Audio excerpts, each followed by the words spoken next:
Alright, I'm just gonna sit here and eat while everyone goes through ads. Or at least those who are early going through ads.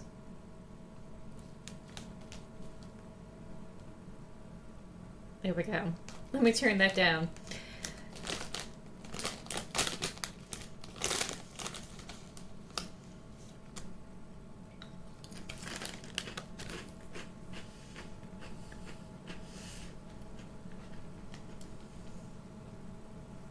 I'm also going to put on Blue Sky that this will be the last stream before I take a break to do edits.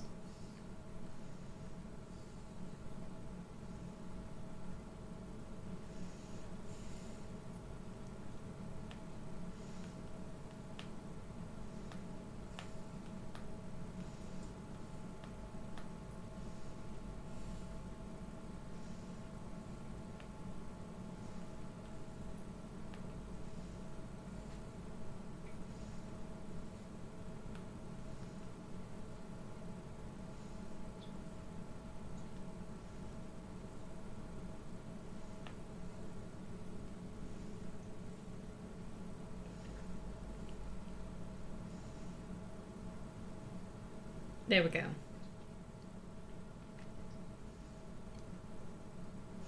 I have the ruffles stuck on my teeth. I really don't like that. Alright, last stream tonight before diving into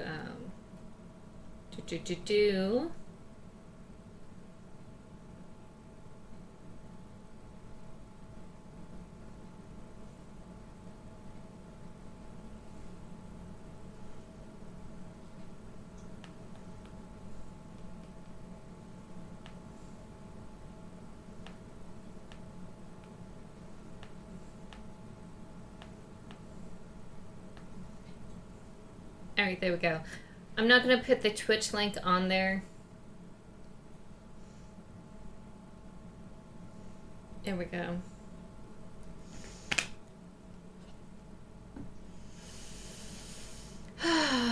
So, last stream before I do edits, for those who are watching this as a VOD, if you missed out, I received the next milestone for the Mannequin Queen, which is the sequel to the Doppelganger Queen.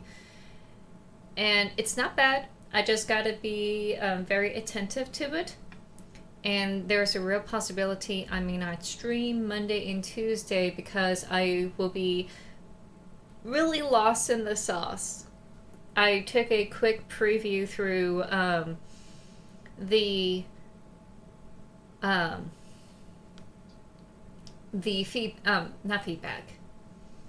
PDF. My goodness, I can't speak today. So I got the PDF and took a really quick glance for the past couple of hours. And find it pretty good, but there's like some hiccups here and there I gotta point out. And that's what it's gonna take, some really meticulous, really deep looks at some things. So that is not really conducive in getting ready for stream, and that's definitely not going to be good for me to stream on Monday for like our writing and reading kind of day. I will be so focused that I won't be able to interact with chat. So I have to zero in, lock in for something like that, and I'm confident I will be back next week on Saturday. The way things are going. The way it's not so messy as I thought it would be. Cross my fingers. We'll see. And when I'm done, I will go ahead and work on the newsletter, which also may take some time. So it's just going to be very busy this next week for me. So, no streams Monday and Wednesday for sure. Saturday next week is a little bit ambivalent. And I will be repeating that for everyone else coming in, but at least you VOD viewers know. So you don't have to worry about that. And also, like, anyone on YouTube this is done in the past. You don't have to worry about it. Things will continue on like normal-ish. Hopefully I will have some shorts up for all of you. So since I'm hungry, I'm going to have some Ruffles here. And then I'll dive into some things. When I finally have the final book cover image and all the really cool stuff tied to the second book, I will be able to dive into it some more with the newsletter crew. So if you're part of the newsletter, you will see all the goodies that I will be like showcasing. It may not be right on time for the December 1st newsletter. So just like keep your peepers out for any like really unexpected updates concerning the books. Speaking of the books, I am in the 4th book. I just made it to 50 pages. And that's probably going to be the amount I'm going to have until the very end of November.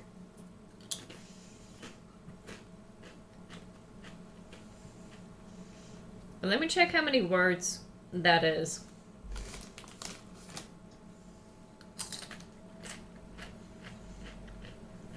I don't know if that's even close to like 25,000. I doubt it.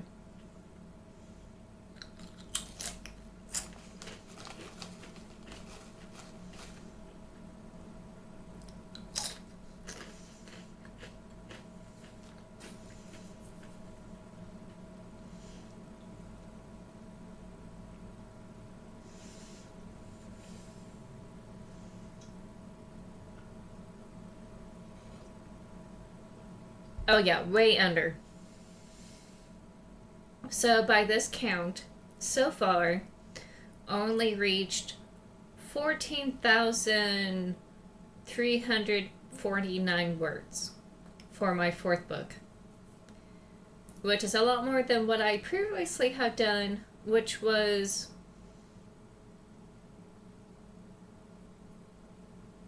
about 12,000. I will go ahead and update this here. Hold on one second. Now that I have this up.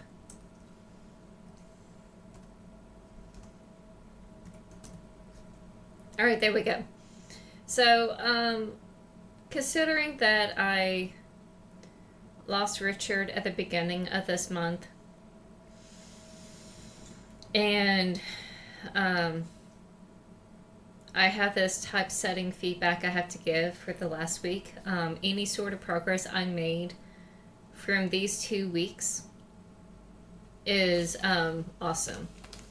I tried to achieve at least 1,000, so anything above 10,000 words this month would have been huge, considering like what's been going on. If it wasn't for Richard's loss and the feedback I have to give the end of the month, my goal would have been 20,000, which I would have been short, but I'm not going to like punish myself for dealing with life crises or like dealing with other applications. That is moving a lot faster, you know, than the 4th book, you know. So by my own pacing,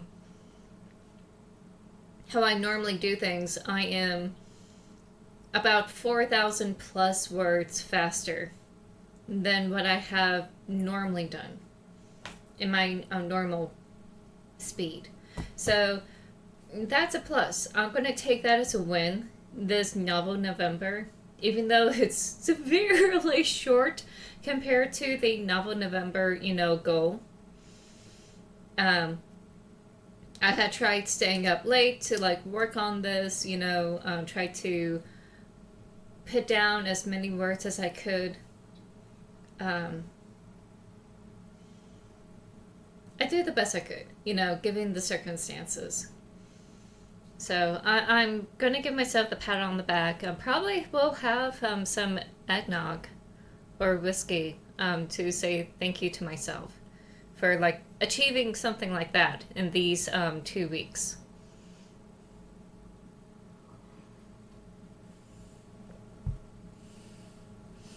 Because people really like the writing reading stuff, I'm seriously thinking of continuing that through December, if you guys are really cool with it. And see, if we still have people like really vibing with the community, like working, reading, writing. Because after you're done with your first draft of your novel, you're going to have to do some edits. And that's after you give it some rest. So don't know where people are going to be in that regard, but at least December and January, I expect people to like rest their first drafts or like really just getting started with the editing process. And that may be tricky for a lot of people.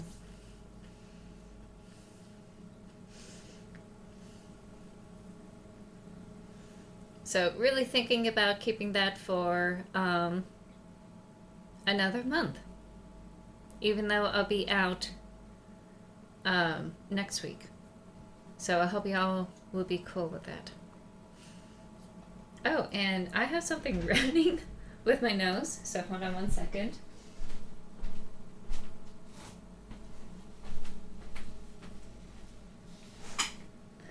Sorry. Alrighty, so I'm going to go ahead and start Beyond Blue. Beyond Blue is a really cozy exploration kind of game, but it's not cartoonish in a way, where it's not really for kids, but it's educational and it's cool. And I think that's a much needed break from the Evil Within series before I dive into the second one. Maybe. Whenever that will happen.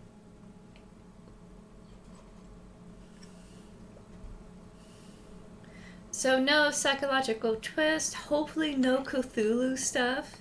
Hopefully something really chill as I explore through the ocean. I will also like repeat and iterate for those who need to hear it. Thalassia is a fear of the deep, fear of the oceans, and I completely understand. So if this is not your cup of tea, I'm not going to be upset about it. Totally understandable if you can't handle something like that.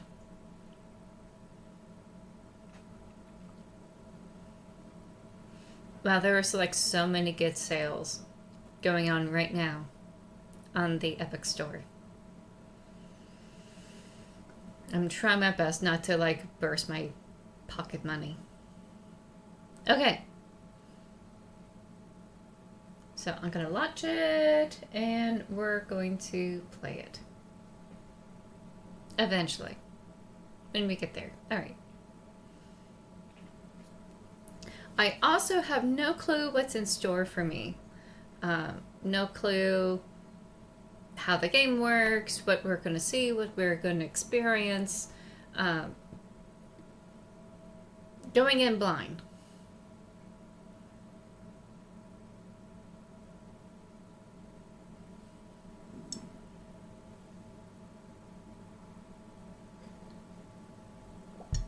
Oh, wait, sorry.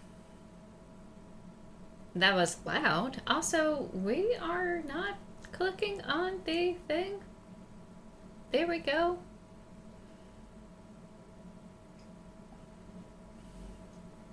This is also one of those old games that came out like a few years ago. So it may have some quirks of mechanics or anything like that. Dive in theater? Okay, hold on. We have to take care of this sound. Mouse is good, but audio is yikes. There we go.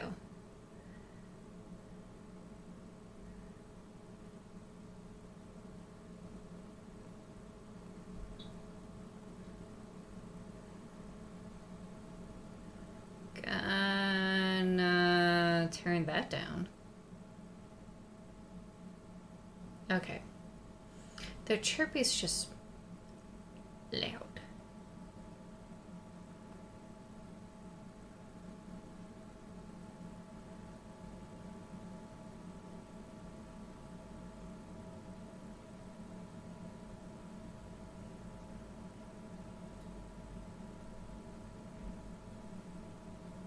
Okay, we're gonna apply. There we go.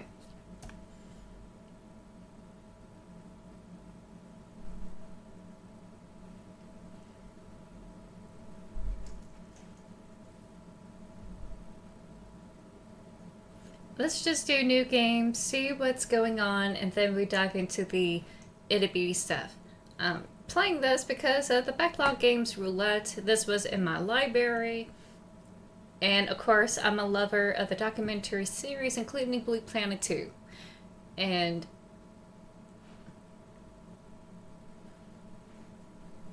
oh, we're just starting.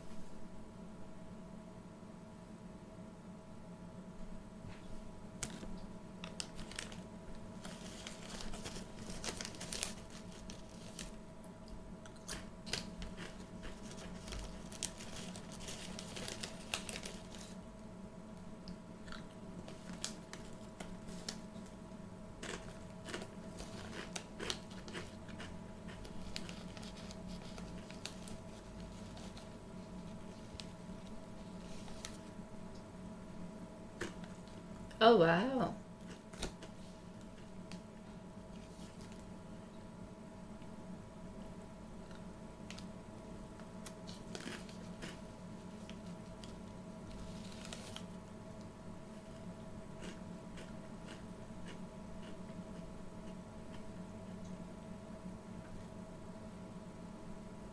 That clicking is part of the whales.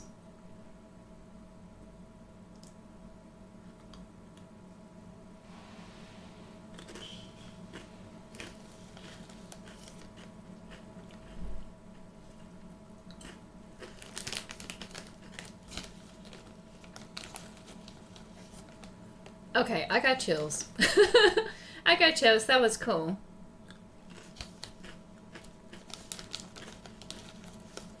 So anywho, if you want to see games like this, subscribing or gifting subscribers on Twitch is how I could...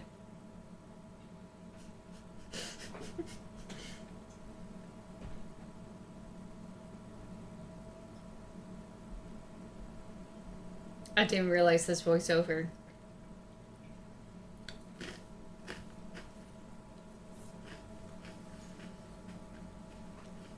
Okay.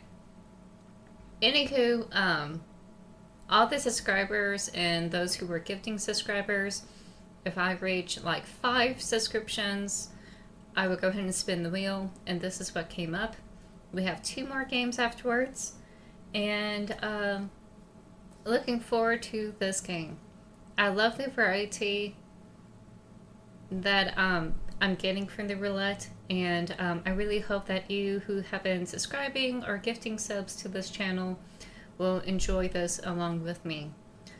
Even though you may not be here, this would be in as a VOD on YouTube, and I really do hope that you love it, because this is cool. I really love the vibes of this whole thing. I love nature. I never been in the ocean, never had the chance, never been to a beach.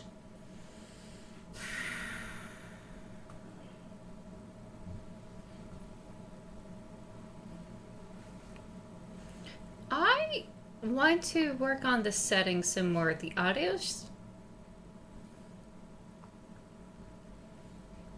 everything is just loud.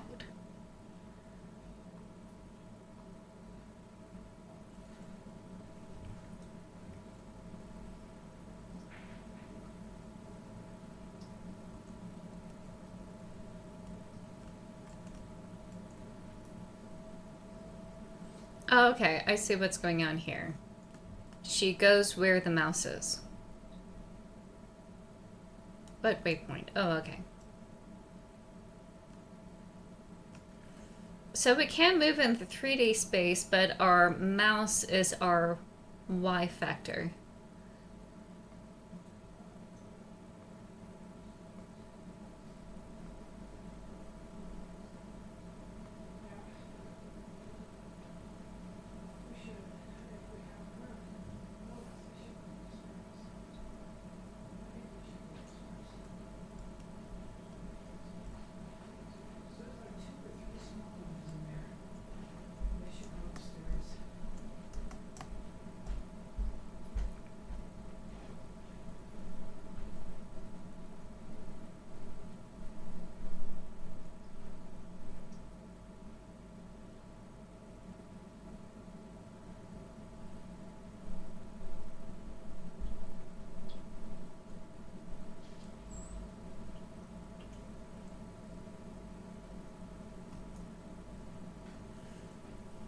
Bonk.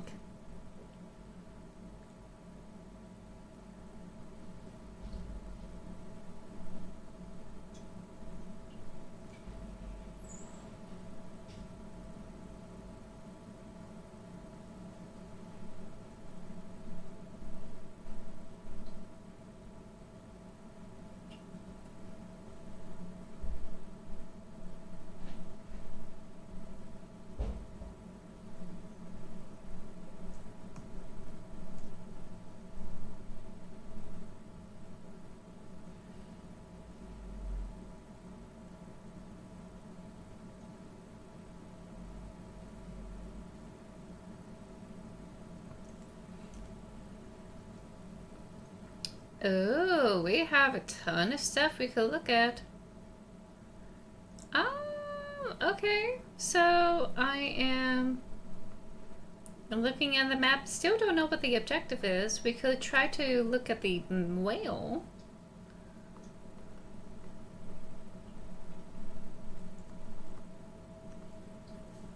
Or the dolphin.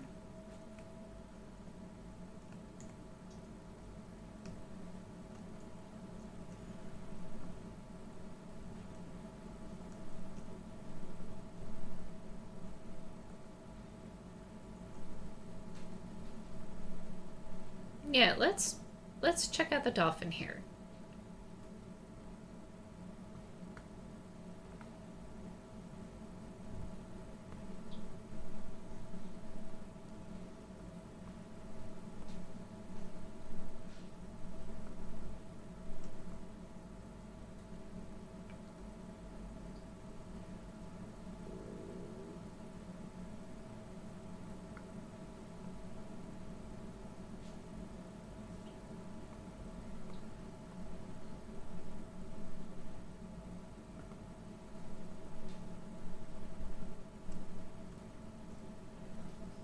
We got that 3 over there. We got that 1 over there.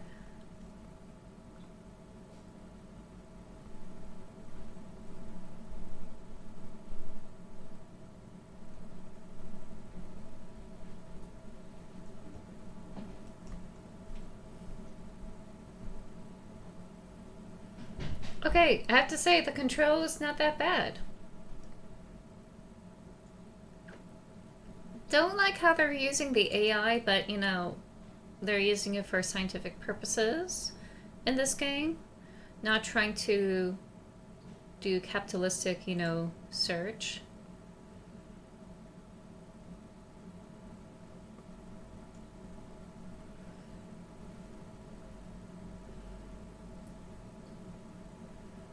Oh god. Oh god. He's opening his mouth. Oh my god. Run!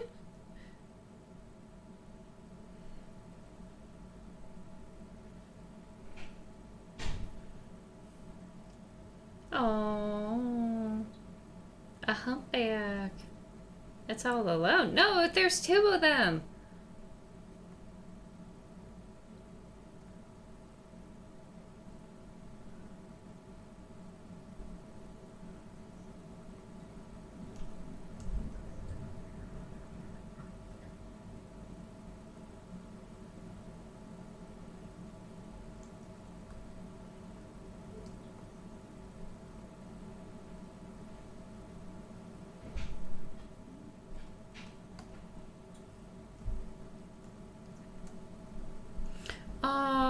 they're turning upside down. It's cute.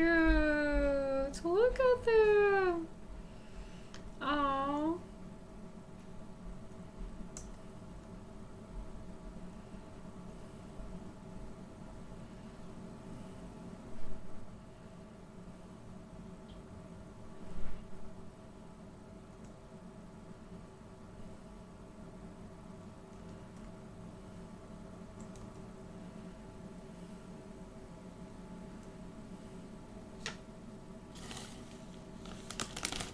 Oh, whoops.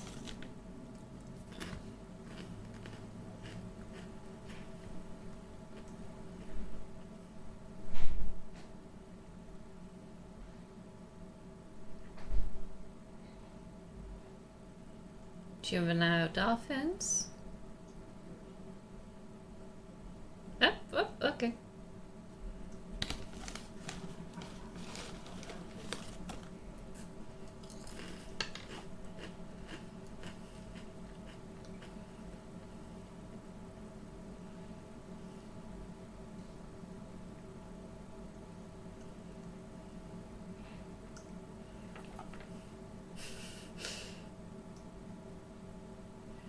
All right, so we're gonna go for the dolphins here.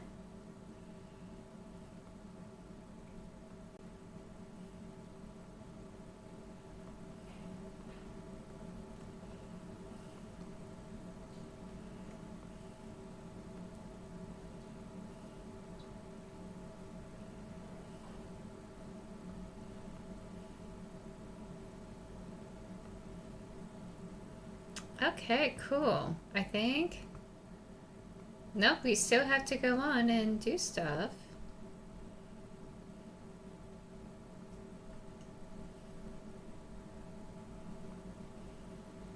Oh, wait.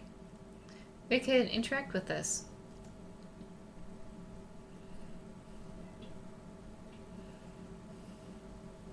Oh, we could play!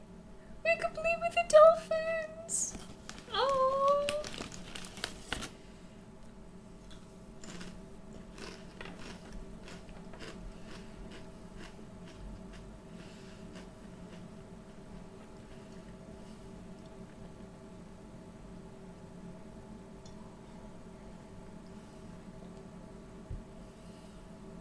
Okay. What else do I have to do? There is stuff over here, so let's go for it.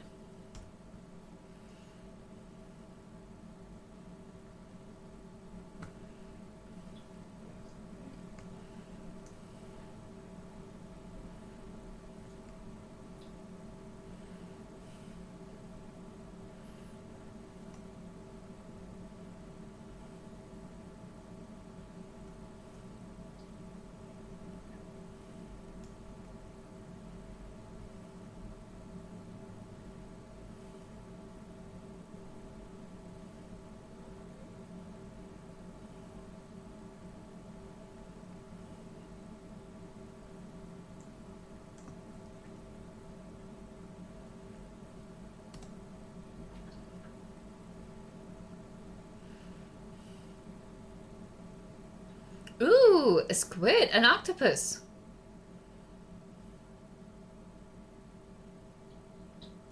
Can we? Can we do it?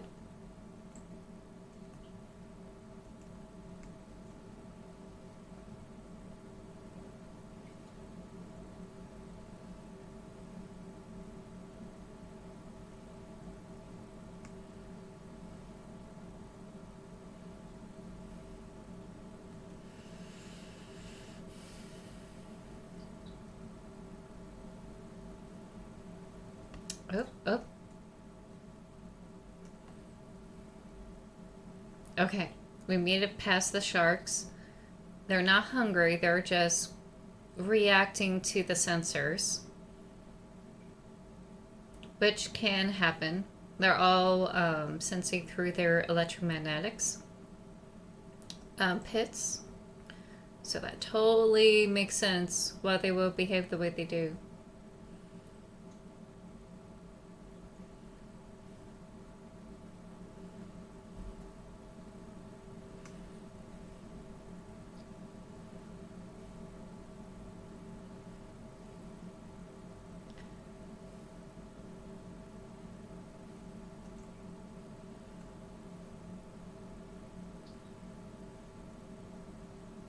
Oh, this is so cool. I love how you could do this.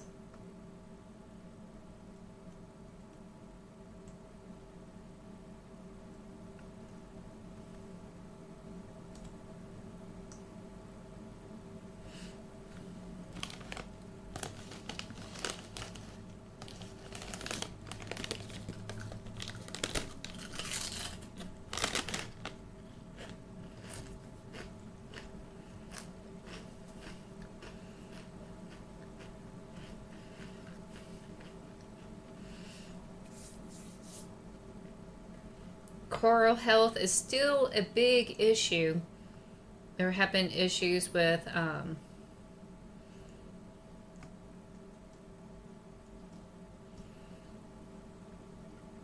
bleaching, with the oh,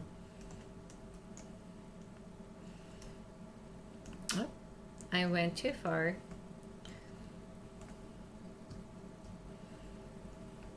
There we go.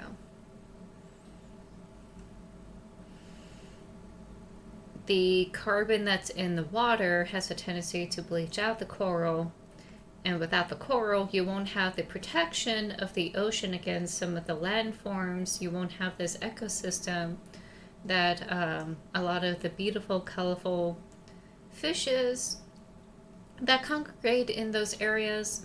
If you really love the Great Coral Reef off of Australia, it's like a really huge issue, and they're trying their best to like try to get it back by donating some structures that are laced with some of the coral. I want to say seeds, but I think it's not seeds. It's just really young coral, and they're trying their best to like have that type of structure for them, so that way they can, you know, replenish what is lost.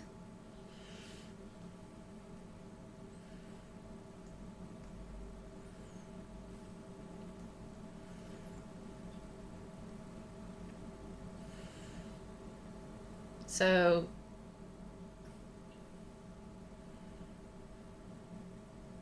no.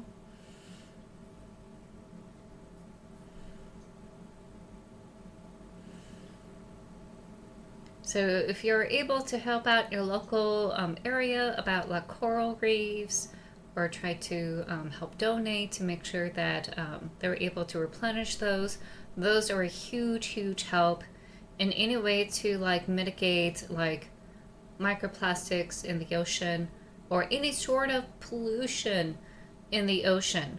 Not just microplastics. It's a huge win. Always clean up after you when you visit the beaches. It's also huge.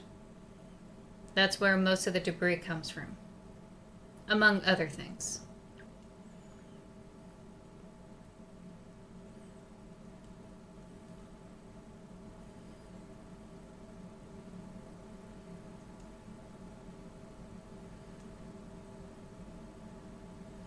Uh-oh.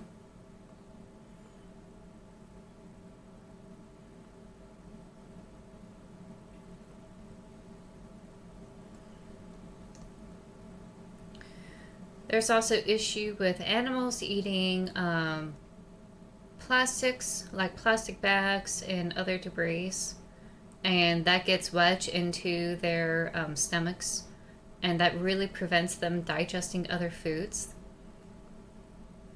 It's not something they could like easily get out of their systems.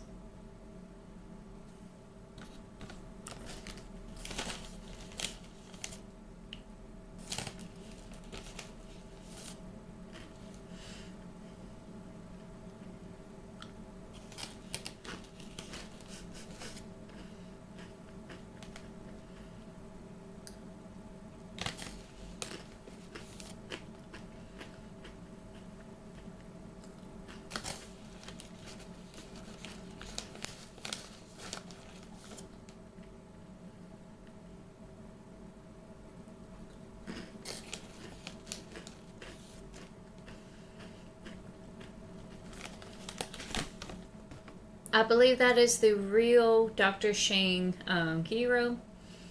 Love your mother. Love your mom. Be a good neighbor. Learn from your grandmother's experience. These are all the things I learned from studying sperm whales. Real.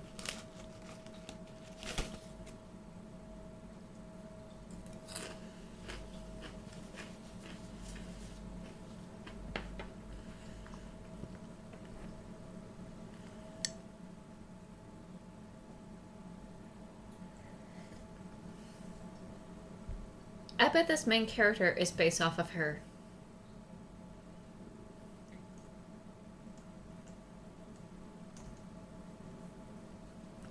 Oh, Meet Beyond Blue's lead marine science advisors, Dr. Mandy Joy and Dr. David Gruber, meet Sylvia Earle, National Geographic Explorer, Mission Blue founder, and Beyond Blue advisor, explore sperm whales, family culture with Shane Giro, founder of the Dominica Sperm Whale Project, which we'll get to in a second. I want to save all of that at the very end of the stream. Oh, I love this music. I'm afraid if I touch the suit, it's going to make me do other things. Maintenance.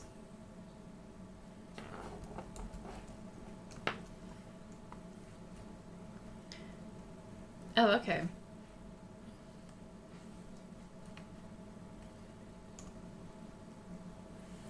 The controls are a little bit janky.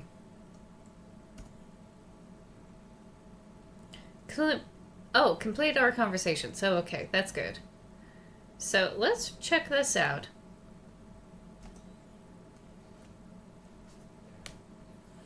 Post-dive briefing with Andre following the first live stream of the expedition. Oh, we could save. I didn't know we could save.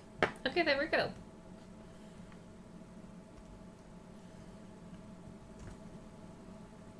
Oh, it's the atoll. Oh my goodness, they love researching down there. I heard so much about it. Sperm whale pod, baby girl name, mom underweight, question mark. Keep something out of back room. Oh, rocks out of back room. Trash from whom? Check out nursing behavior in model viewer 3D scans yet. Restock laundry, mesopan, brain take. Okay. I keep hitting like escape. And that's why I keep like switching to that section. Ocean sense. Okay.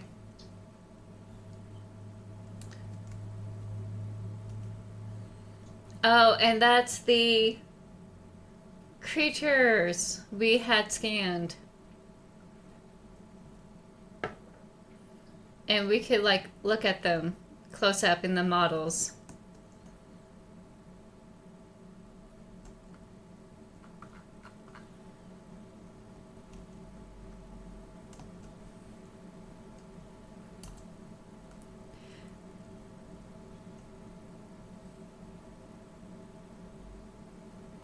Oh, that's all we got, so we have to scan some more.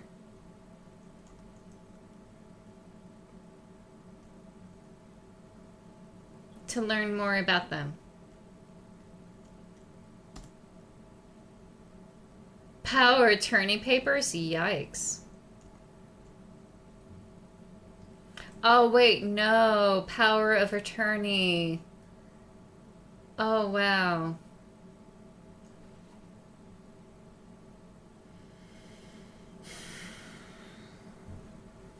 Oh, wow, that's sad. Rin, Nana, Mirai.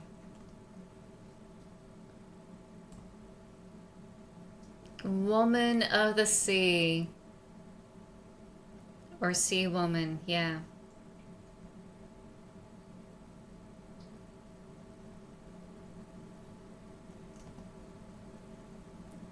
The live stream handbook.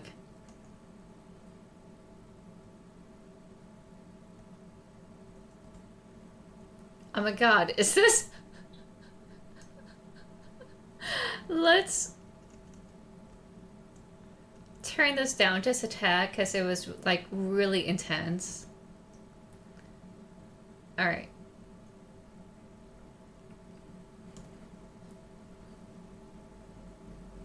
This is probably artists who wanted to contribute and participate in this really cool game.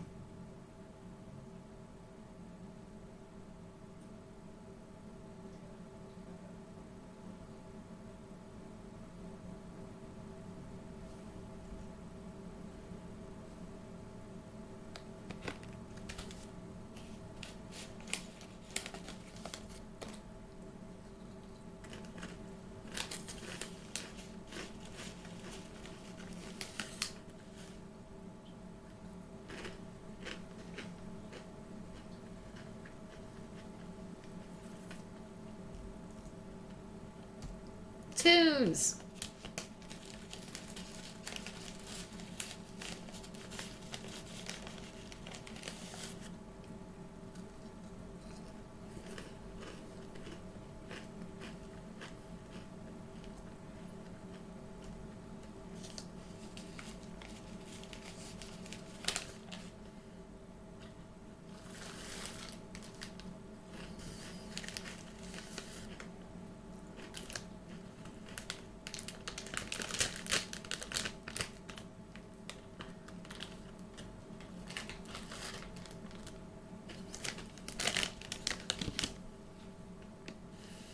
I don't like that she's underweight.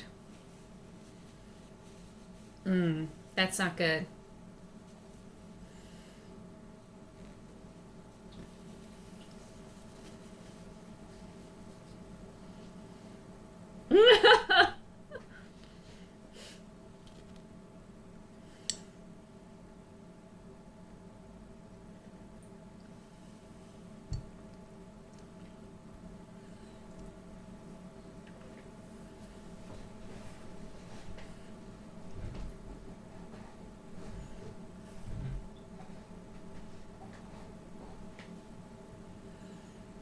We asked! We need to know! Give us the lore.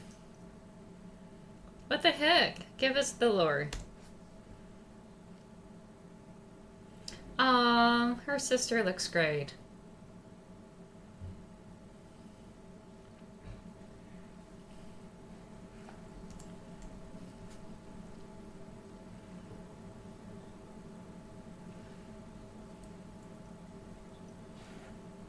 Oh, you asked me not to ask.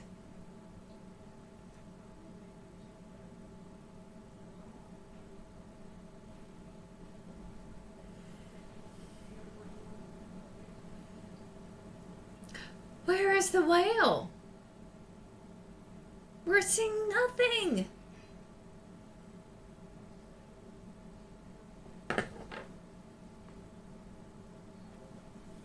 Oh, that's why we have the attorney thing.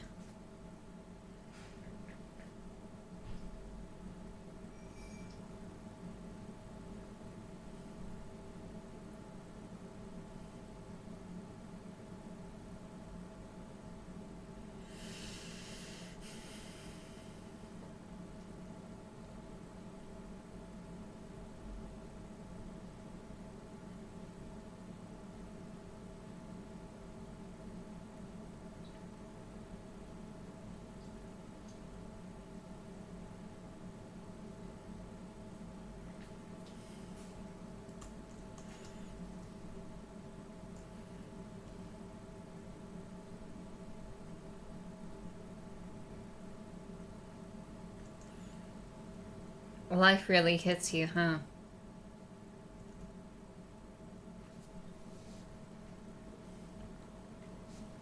Oh. This is what she looks like.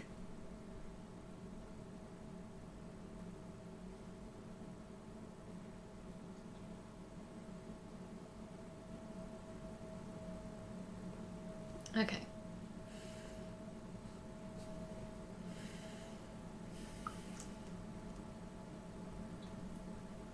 Oh, wow. Look at this. How are the light fractures on here? Wow. Oh my goodness. I think it's sunset. That is so wild. I love it.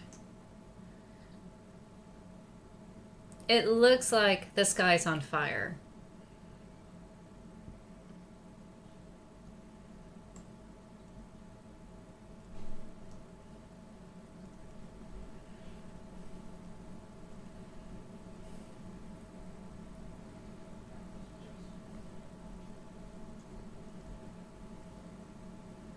Okay, that was a little bit off there.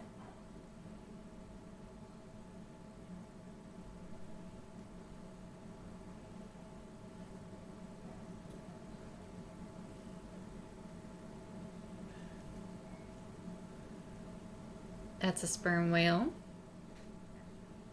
Okay, so we have... Let's go to the sperm whale. That's the closest.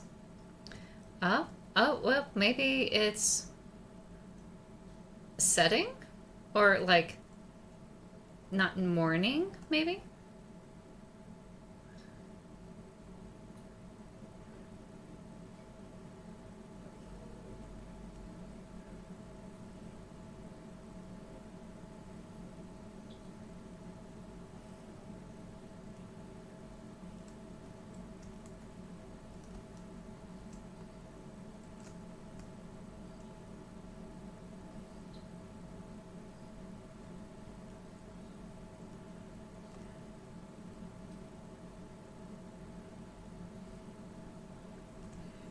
Okay.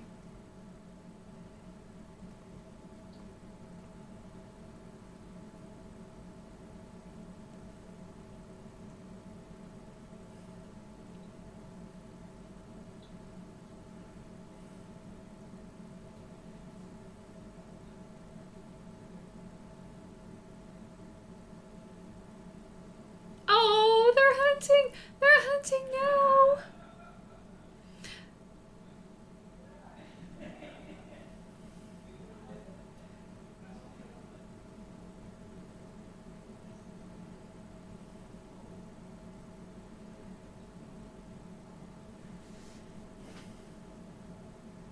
It takes a pod, chat. It takes a pod.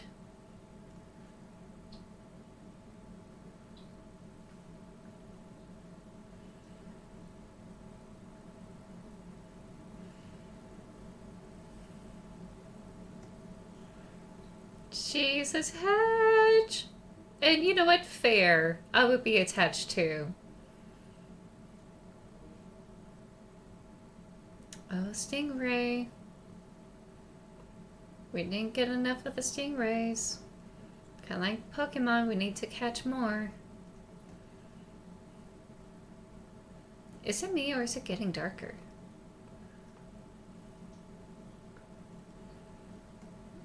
I may have to go back and try to scan more people. Or creatures, I should say.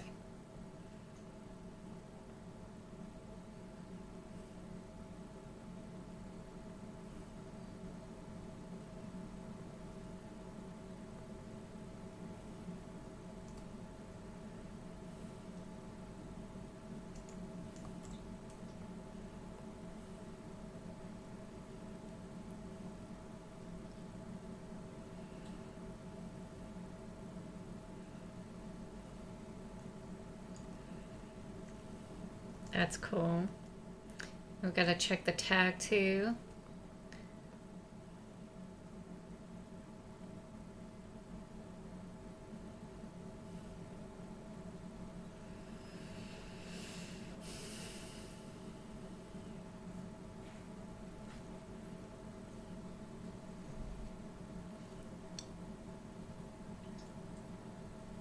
Mm.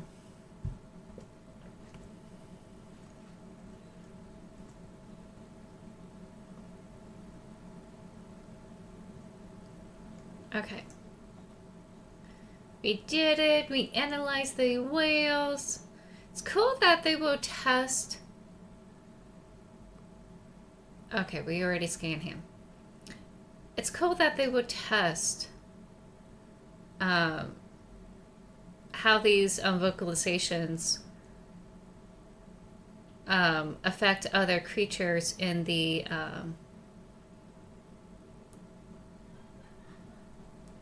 in different areas of the ocean. Kind of like trying to analyze if our language is understood by other people. Is there a dialect thing?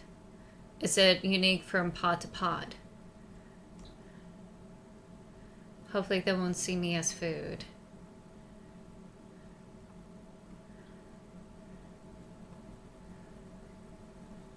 We're getting really good scans of this one here. A lot of them in this area.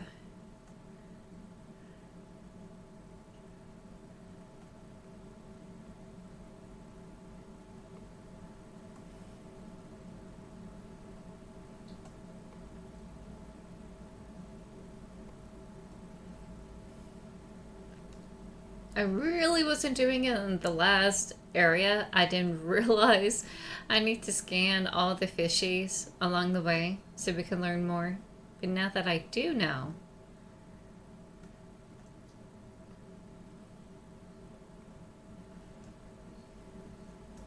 I'm gonna try my best to do it as I go through the objectives here.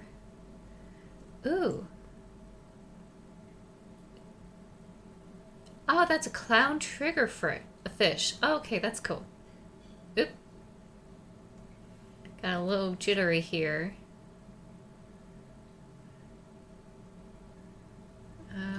Let's see. Is the buoy okay? Maybe.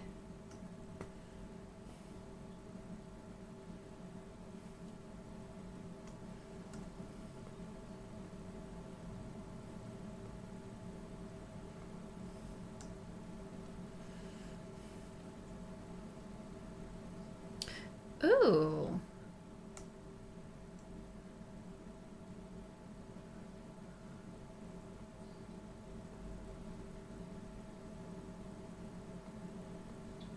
Oh.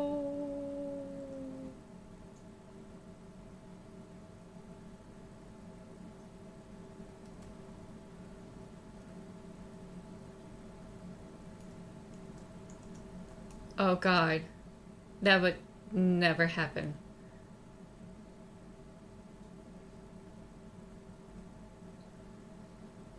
Up. Here we go. Oh God.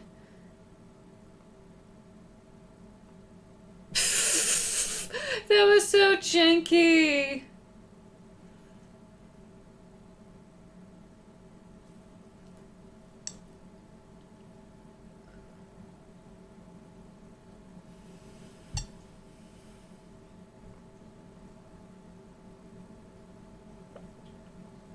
Okay.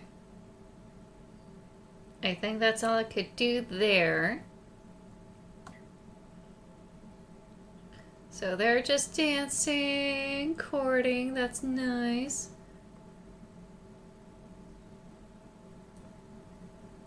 I'm not sure. I'm just gonna swim over here.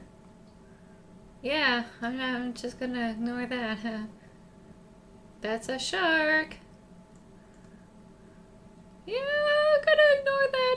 Gonna keep on going.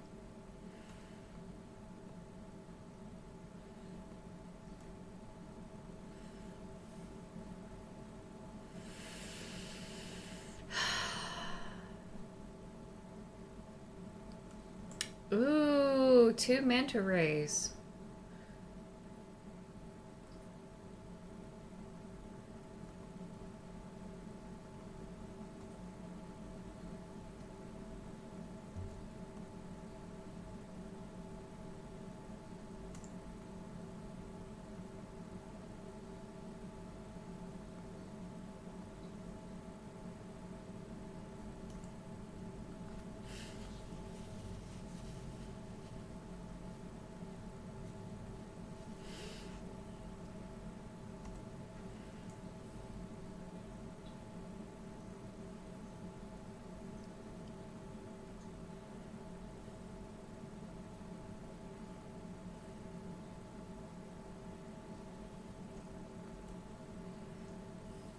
Hmm. Let's go to the closest one, of course.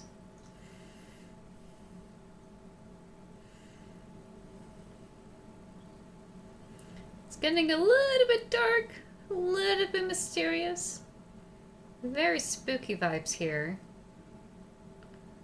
Oh. Oh, is that a...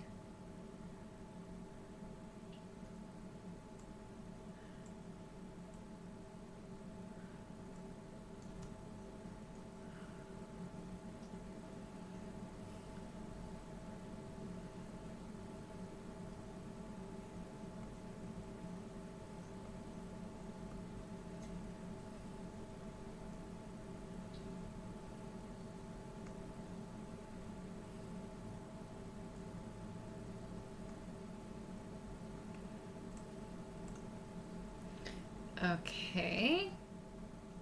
So we're tagging the starfish.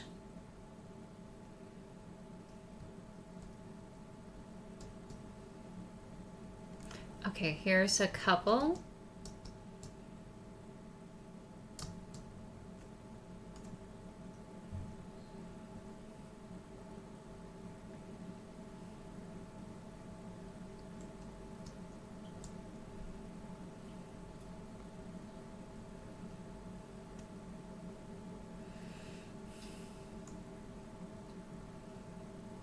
A lot of plastics in this area. God.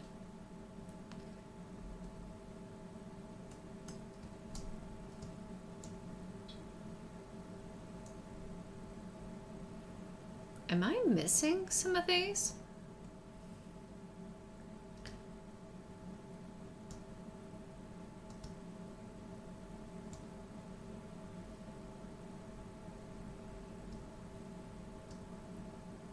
I must be missing some more of these little dudes.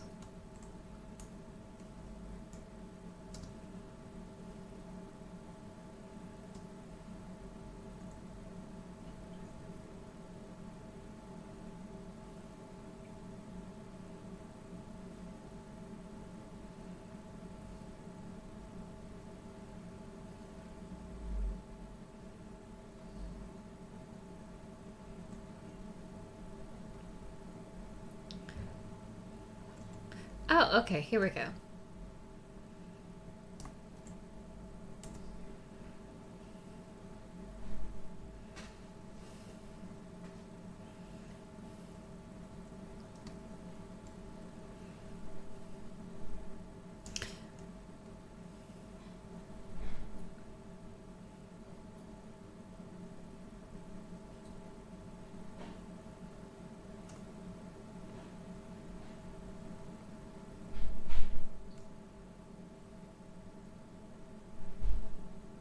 Ooh. I thought they were. That's cool. We got some parrotfish here.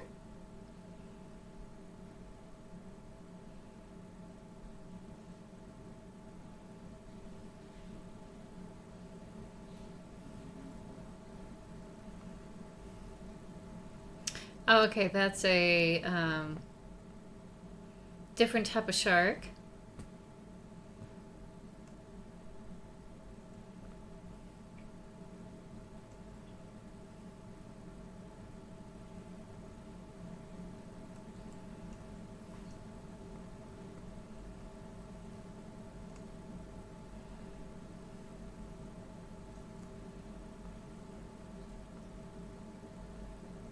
And he's got these little groupers feeding him. Or not feeding him, but like cleaning him up. For those who don't know, you have sharks and other large creatures like tortoises or turtles have these particular type of fish that we eat the algae and any other bacteria or worms on the bigger fish. And they will do a little bit of a pit stop and will let these little fishies come and clean them up in exchange of not being eaten by them. Most of the time, they let them clean them. Once in a great while, they may like chomp them. Who knows?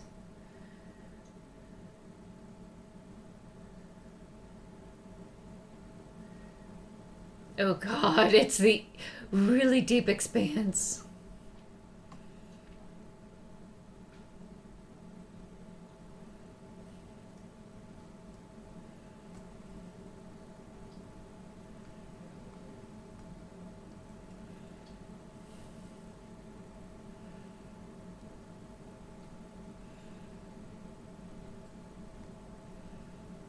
We already took care of this kind of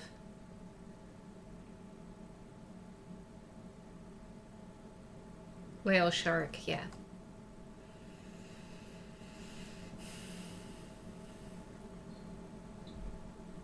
I love watching nature documentaries.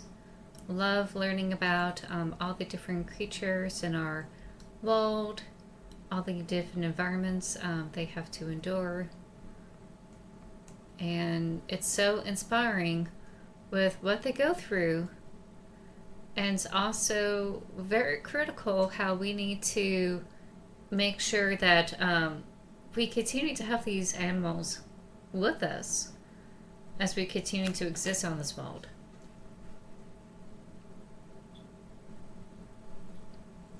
And scientific communities, just like this game is showcasing, really help us understand animals' behavioral patterns as well as any sort of changes that's happening in their environment, and try to find ways to make sure they continue to exist.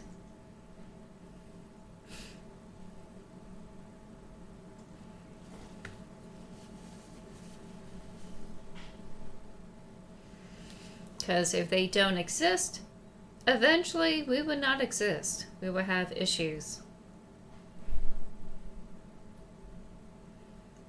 People like to forget that.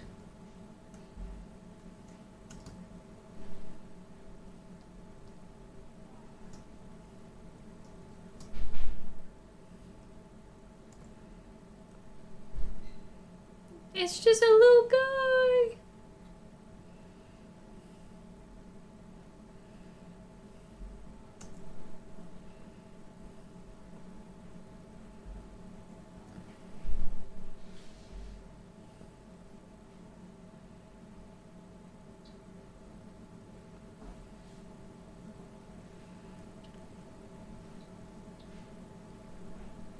Oh, yeah. Sometimes they will rub themselves on the coral to prevent any sort of diseases.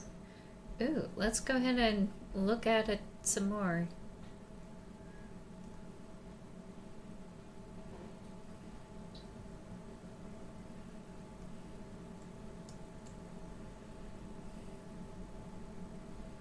That's so cool. We have a environmental quest.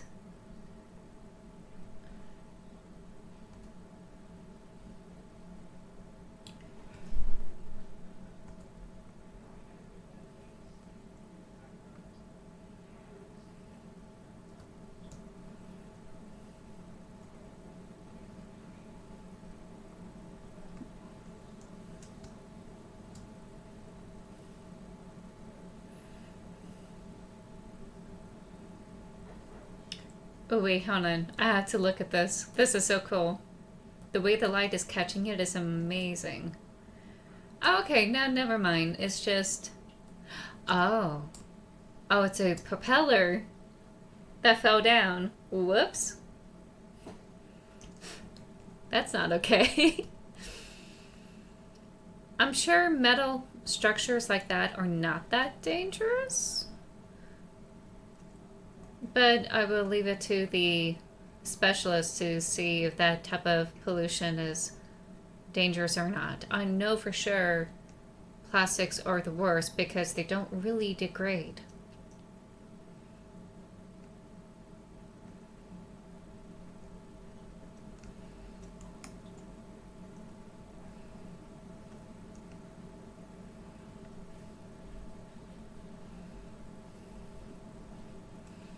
Uh-oh. Are we gonna get hurt?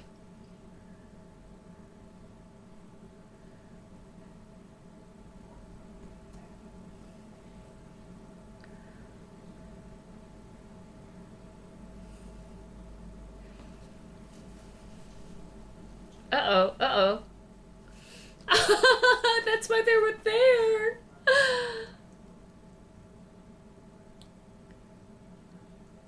An octopus using a shell to protect itself.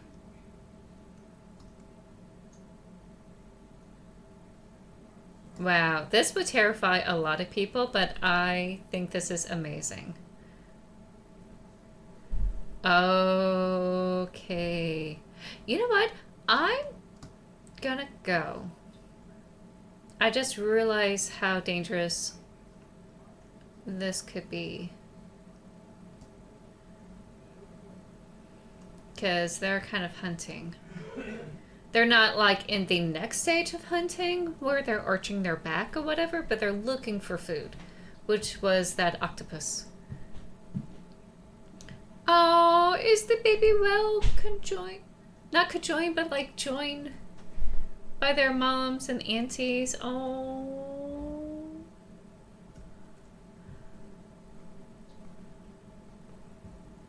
Oh.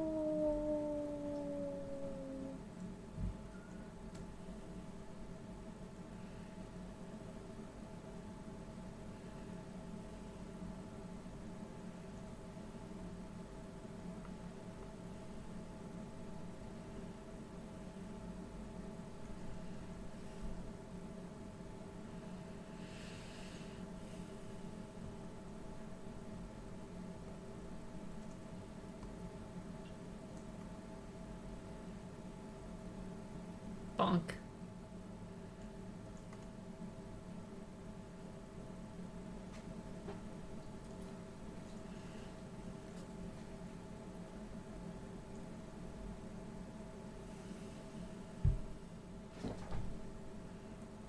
Oh, it was disrupting their moment.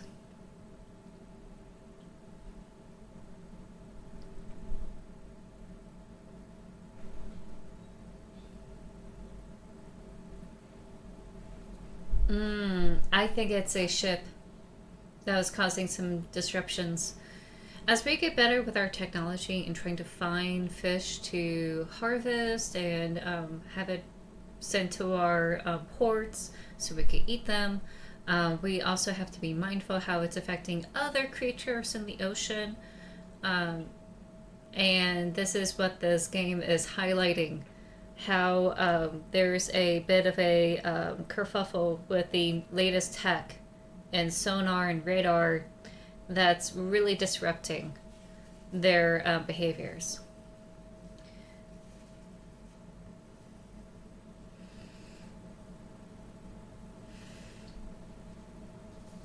I figured that if you could introduce whale songs into popular culture, you could maybe get a movement going to save the whales, which is what happened in the 70s and getting into the 80s.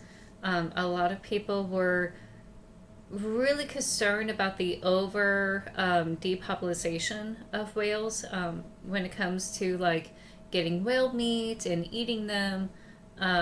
Whaling was huge for the longest time, and it's still going on today, but not as extensively as it used to be. And they were overfishing essentially to the point where they were going to be on the brink of extinction.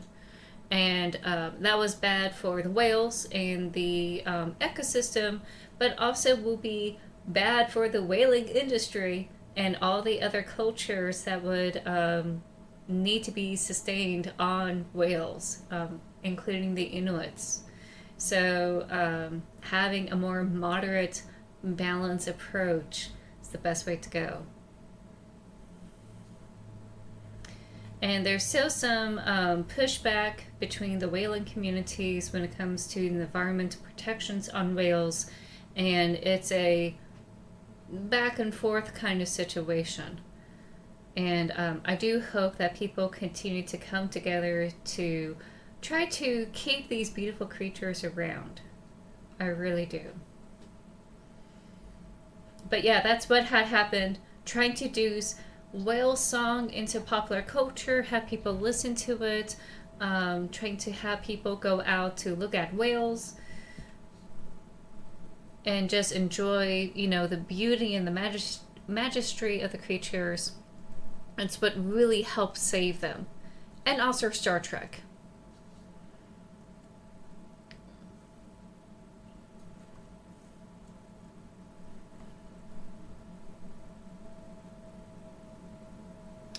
Ocean Sense, learn how new techs are enabling us to see, hear, and track ocean life in entirely new ways. Songs of the Sea, learn how humpback whales communicate across vast ocean through songs.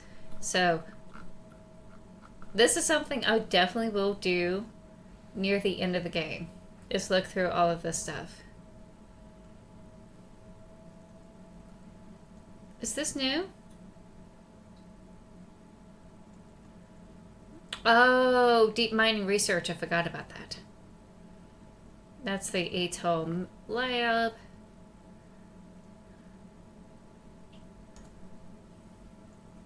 Whale song data.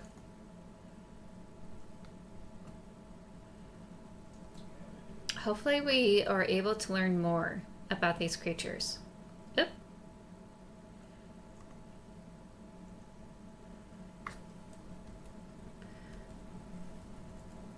A little bit more about those sperm whales here. Learn more about the Chilean devil ray, bottlenose dolphins. Ooh, let's read about the Northern Pacific sea star. We're done with that.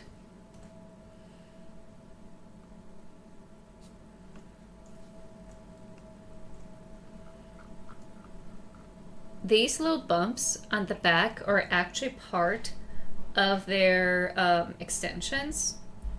It's kind of like little tiny cylinder feet underneath the structure. It allows them to move around and also grab food to get to the very center, which is where their mouth is. They're not doing a good job showcasing the mouth here, but that's how they do it. They like bring it towards the center, and that's how they eat. Gorgeous beings. Oh no, that's it? Hold on. Okay, so we have the scientific name Asterias murinus in the sunlight zone, which is where most of our diving is taking place. Dishonorable mention for being on the list of the world's 100 worst invasive species. Not their fault though. The larvae are easily transported around the world by people in the ballast of ocean vessels. Despite having only a primitive nervous system and no brain, sea stars are carnivores preying on mollusks. Can regenerate lost limbs, which makes them a promising subject for arenas research.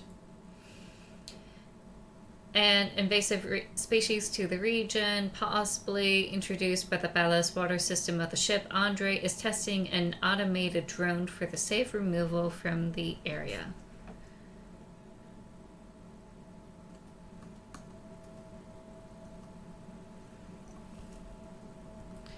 Do we have enough? Oh, I guess it doesn't really matter how often we scan these, huh?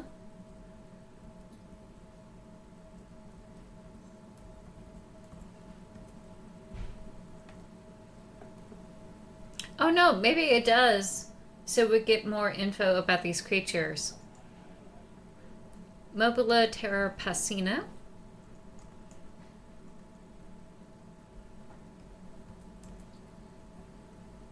Only 3 of the parrotfish. 1 for this particular one.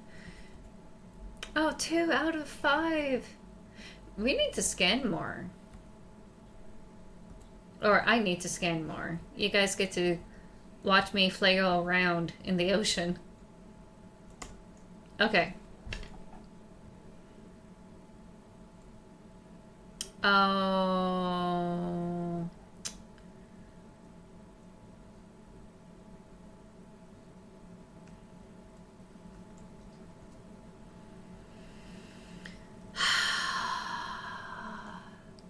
Alzheimer clinical trials. So in the meantime, she has to deal with life. A hands-off approach to caregiving. That's hard. That's so hard to deal with when you're so far away.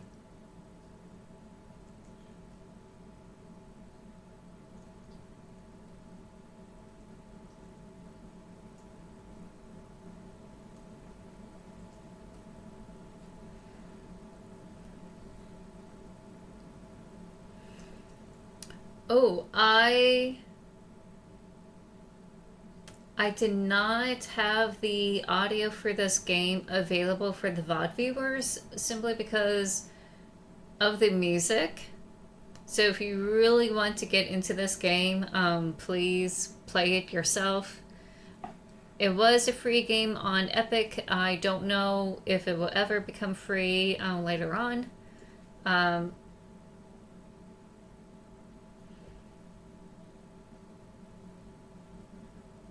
But definitely play this game if you want a more immersive experience.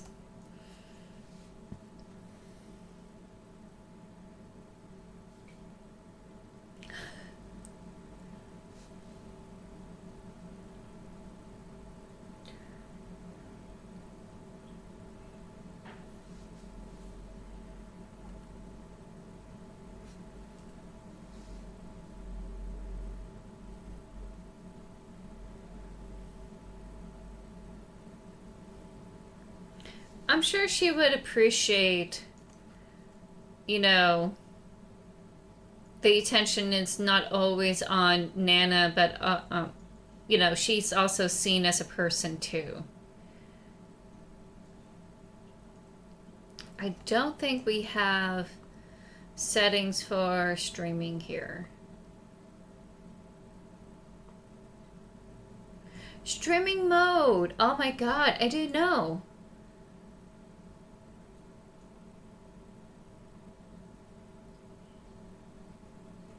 Nearly all artists and publishers agree to allow their songs be part of a stream video without revenue share from advertising. However, there are a few that reserve the right to do so.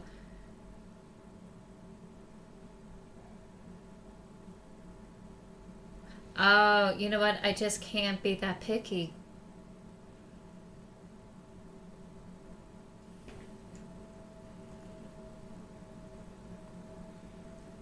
Alright. Okay, there we go. We don't have the music going on. So let me take this time to have it where you can hear the rest of this game. So apologies, I did not realize I could do that. My bad. Not available. Complete your conversations in the helm chair. What? I can? Oh, I don't like how it greets me like that. That is creepy.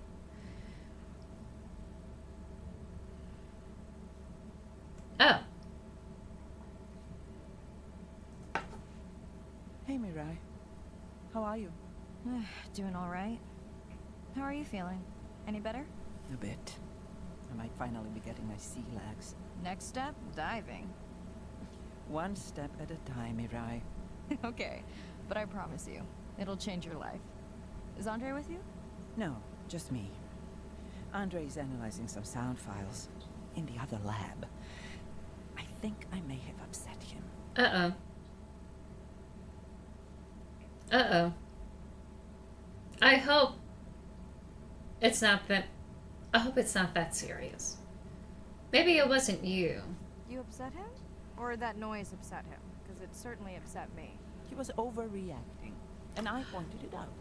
I was not overreacting. Andre, I didn't realize you were on. What did you find?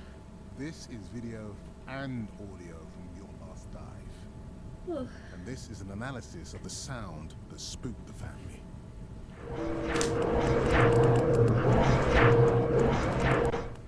Sounds mechanical. This sound is from a Canadian marine acoustic scientist. I think the findings are pretty clear.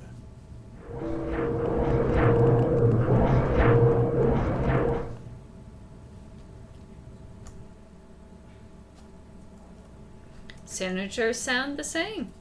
The signatures sound the same to me. He gave me the same test. Andre, who is messing with my whales? Deep sea miners.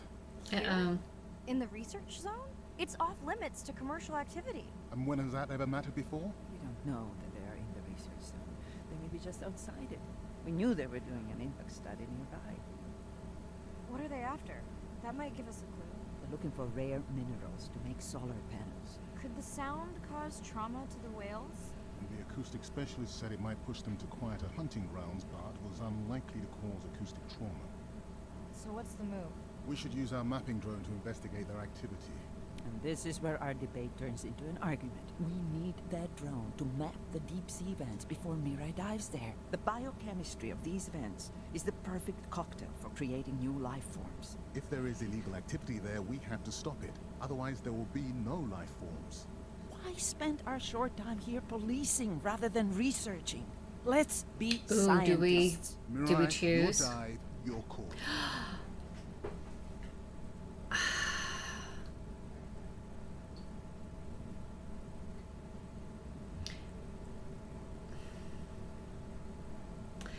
We are not police officers,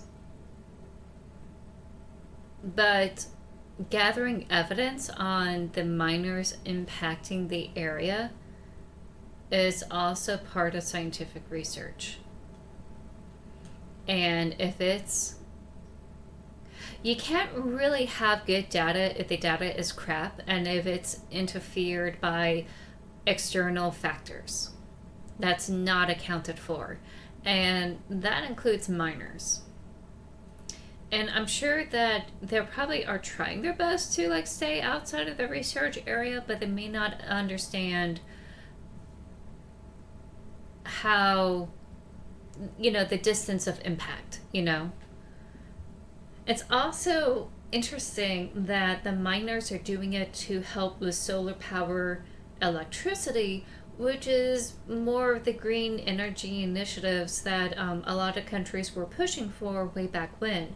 So even though everyone is kind of like on the same page of, try to be greener, less coal use, less fossil use, try to like move ahead with some, better form of transportation or electricity, something that's a little bit cleaner to like warm up homes. We also have like this little clash here with like our ecosystem in the oceans.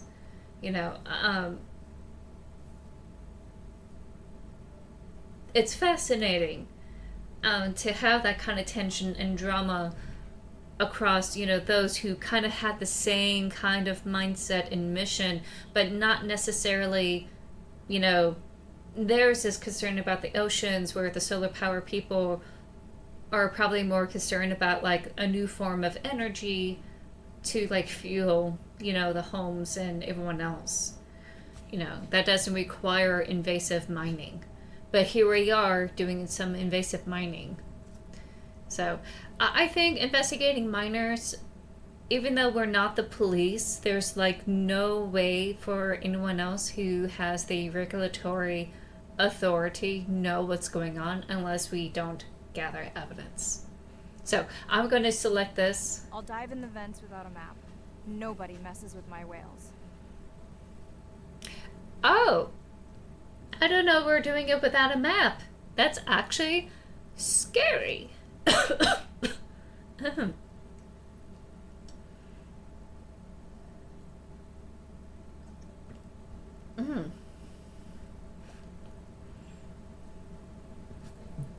Oh, excuse me. Sorry. Hey, Mirai. Sorry I missed you. Misplaced my phone. Whale-a-palooza? Is that a real thing? Tell whomever annoyed you I'm coming for them. Hey, nobody messes with our whales. Does your submarine have sonar? Maybe you can find the bad guys with that. Maybe that was the answer they were looking for on my test. I was hoping to chat live too. You need to help me figure out a better plan for next semester. Miss you. Aww. I'm so happy.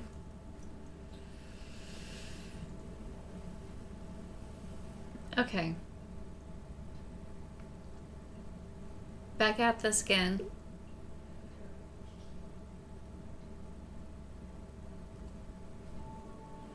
Day 5. Open ocean, east of the atoll.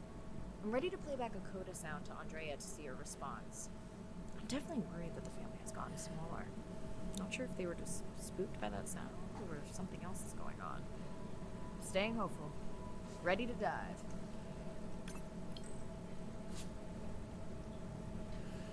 I'm in and okay. I always feel like I'm swimming in place in the open ocean.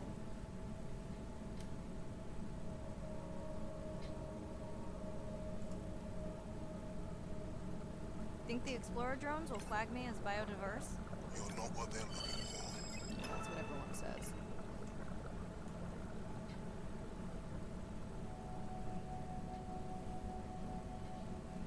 I'm not sure I like the idea of doing it without a map. I was really hoping like we get more evidence against the miners. I didn't realize how risky this thing is.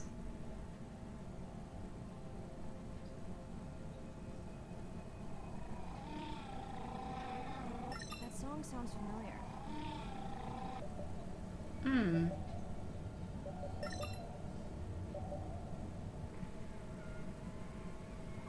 Hey, a newcomer. Now to get there before the noise from Andrea's miner friends scares them all away. You want to raise my blood pressure?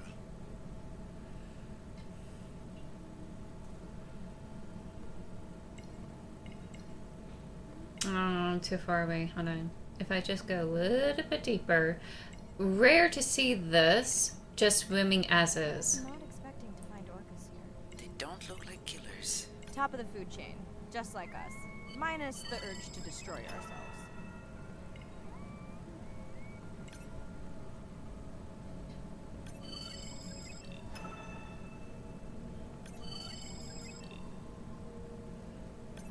Yep. Orcas. The wolves of the sea. Everyone has a love-hate about orcas, but we need them as much as we need the wolves in our forest.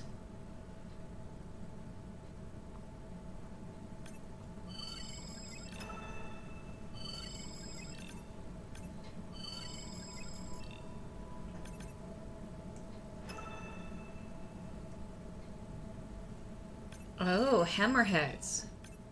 Wow, there's 2 of them here. Wow. That's incredible.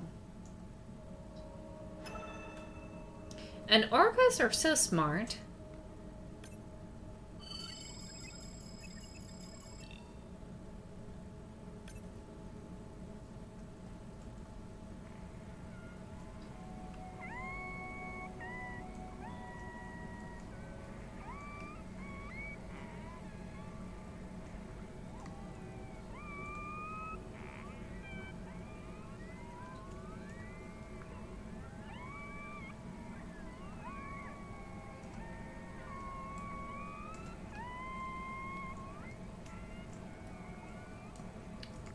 Okay, the controls here, really not that great.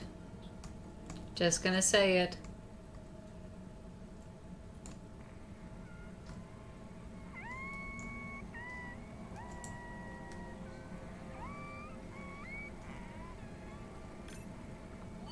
Hello to you too.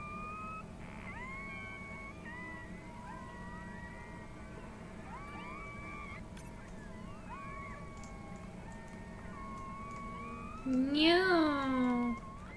Oh, that's right. I'm doing this while they're swimming. Has anyone been tracking them? I'm still waiting to see if there's a match. Nice. Okay, so that's how they identify them. That is so cool.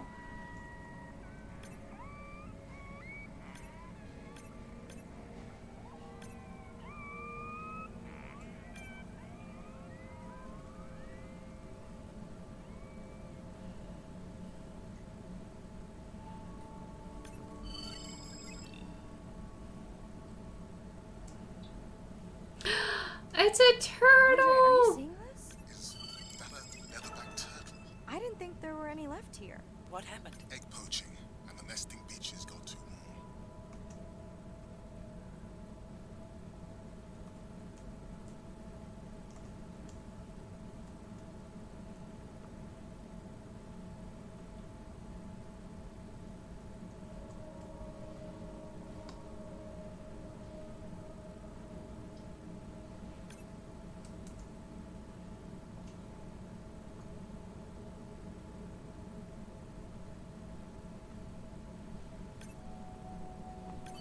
Biosample acquired. Do you think your turtles are making a comeback? Well, I wish I could be optimistic.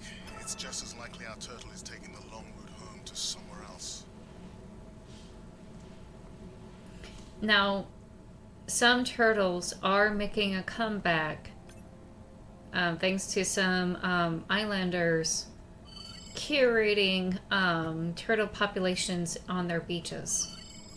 And it is driving an influence in the local oceans. So if you think that, oh, I'm just too small, I don't have a way to create a positive impact, you may actually do have the means to create a positive impact in the world in a more local area. And every little bit helps. It helps so much.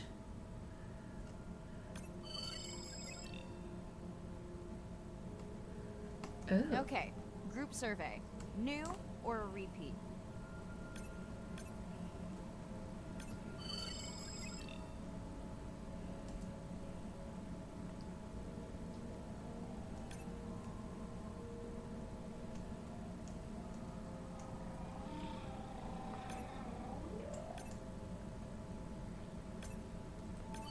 So glad to hear you.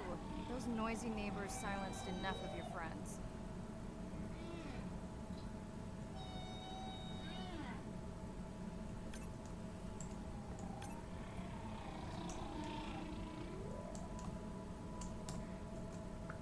Oh my god, these controls, help! I don't know how to, like, go beyond this. Okay, hold on. Let me, like, let me get out of this. Because they probably want me to focus on the tail, and that was rough.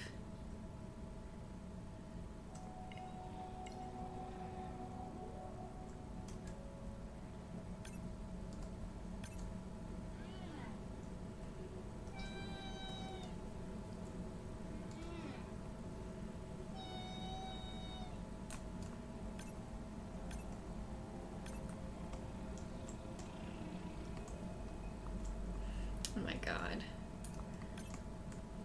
Please. Oh my god! Can you please let me do this? Thank you. New whale! We'll designate this one M4, because why mess with a good thing? The sounds don't sound like the prior songs. These are more social sounds.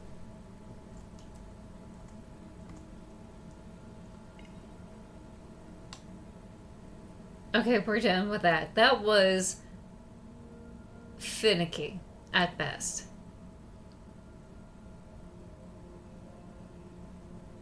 Feels like my birthday, and that buoy is my present. Hope it's better than my last birthday. Dare I ask? My sister got me jeans that were mine for about a week before they wandered off, never to be seen again. A mystery, I tell you.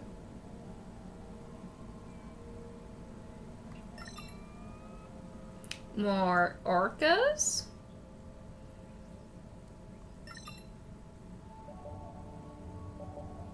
Did you not charge any of these batteries before you put the sensor in? It's not a battery alarm, it's the drone. Have I? I didn't scan you. Okay, let me do this. So we learn more about these dudes.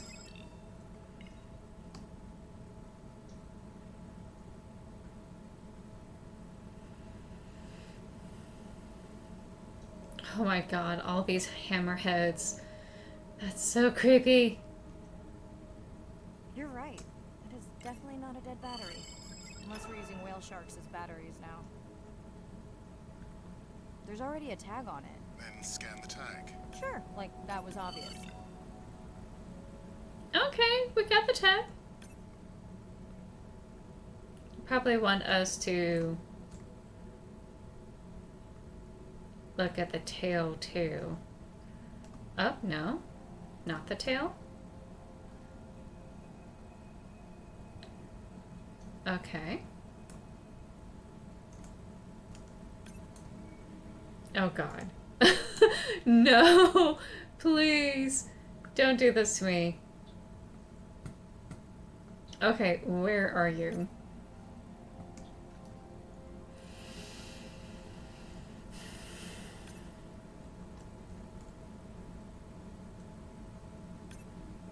Okay, we got that one side there. Oh, it's got a cute little I'm leaving face. another tag. Much better than a dead battery.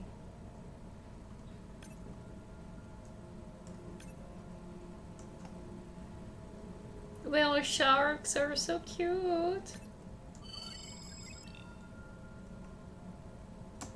Yep.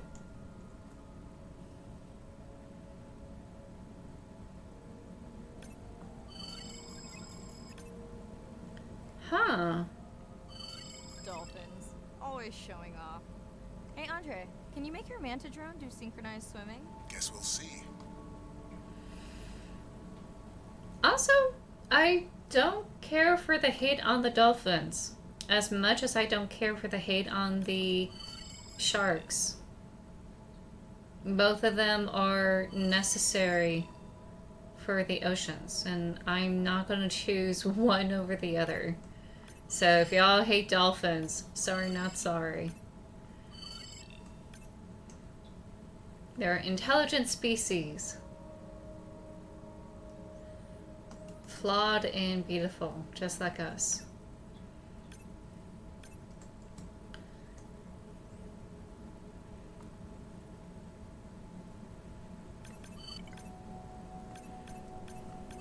Let's log you in.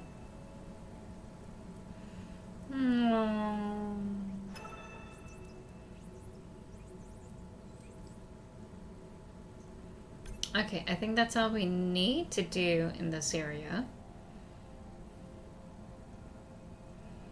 Ooh. Moon jellyfish.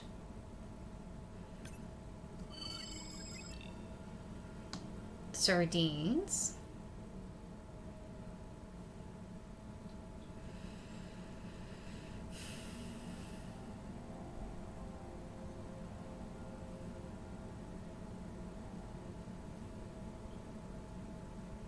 Gonna see some orcas over here.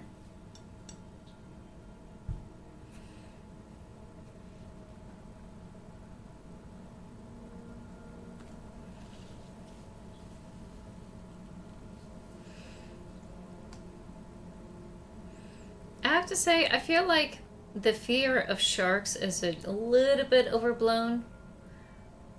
No thanks to Shark Week. Hello. I just met your friends.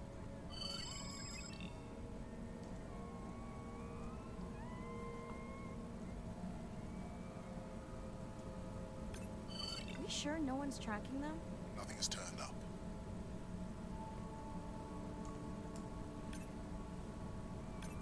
Pretty low weight. Irina, do you think this one could be sick? I'm honored you believe I could tell from this distance that my knowledge of disease extends to all species. Fair enough.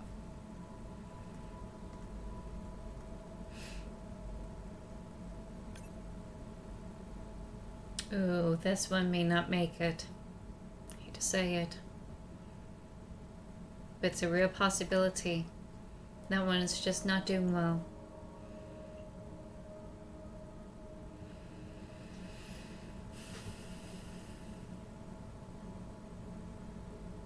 Sometimes you could go out of your way to help an animal, but sometimes you're going to have to let nature take its course. If there's no human interference with what's going on with them, you're just going to have to let natural selection occur.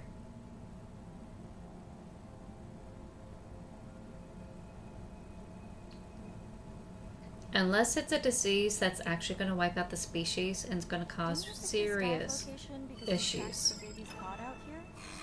I said they were heading in this direction.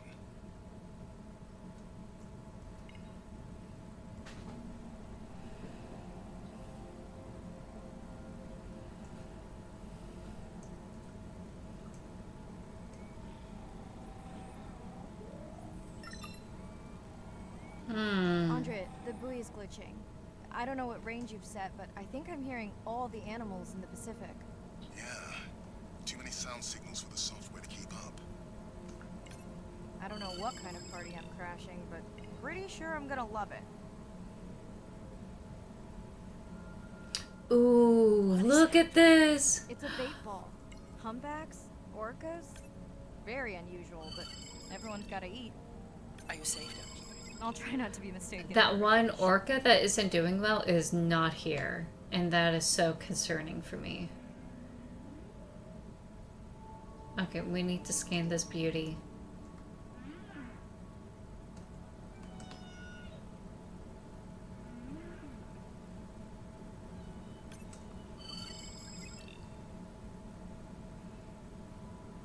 It's so cool to see it in action.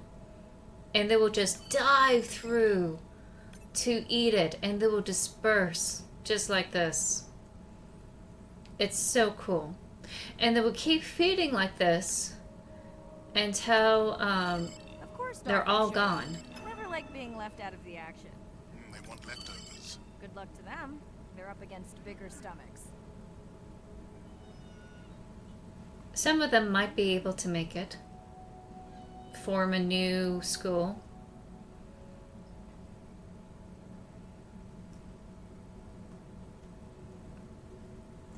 But it's so cool to see that action. Look at that. Amazing. Here they are. You were right, Andre. I guess I didn't just swim across the Pacific for nothing. Girl, chill. You're doing a lot better than I would.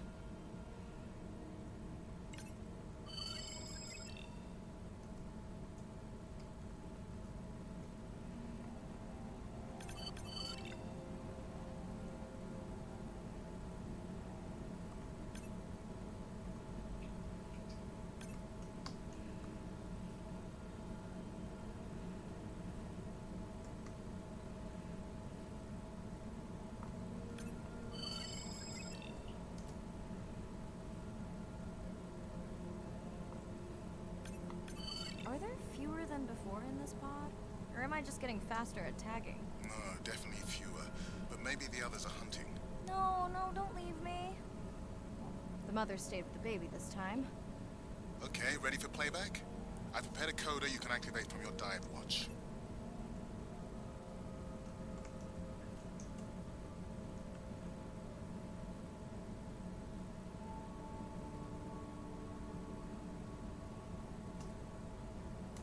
Okay, first attempt to speak whale. Hopefully I won't offend her.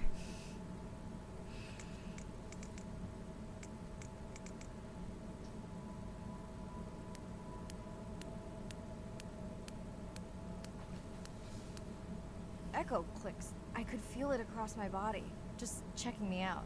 First contact. She zoom scanned you. You have no idea what that felt like. She was looking right at me. Whew, you have no idea. That's so cool. Sound is everything to whales. It's their hands. These are animals with the biggest brains on Earth and the most powerful sound apparatus.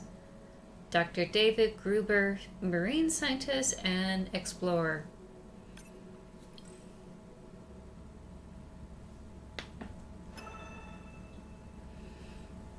All right, cool.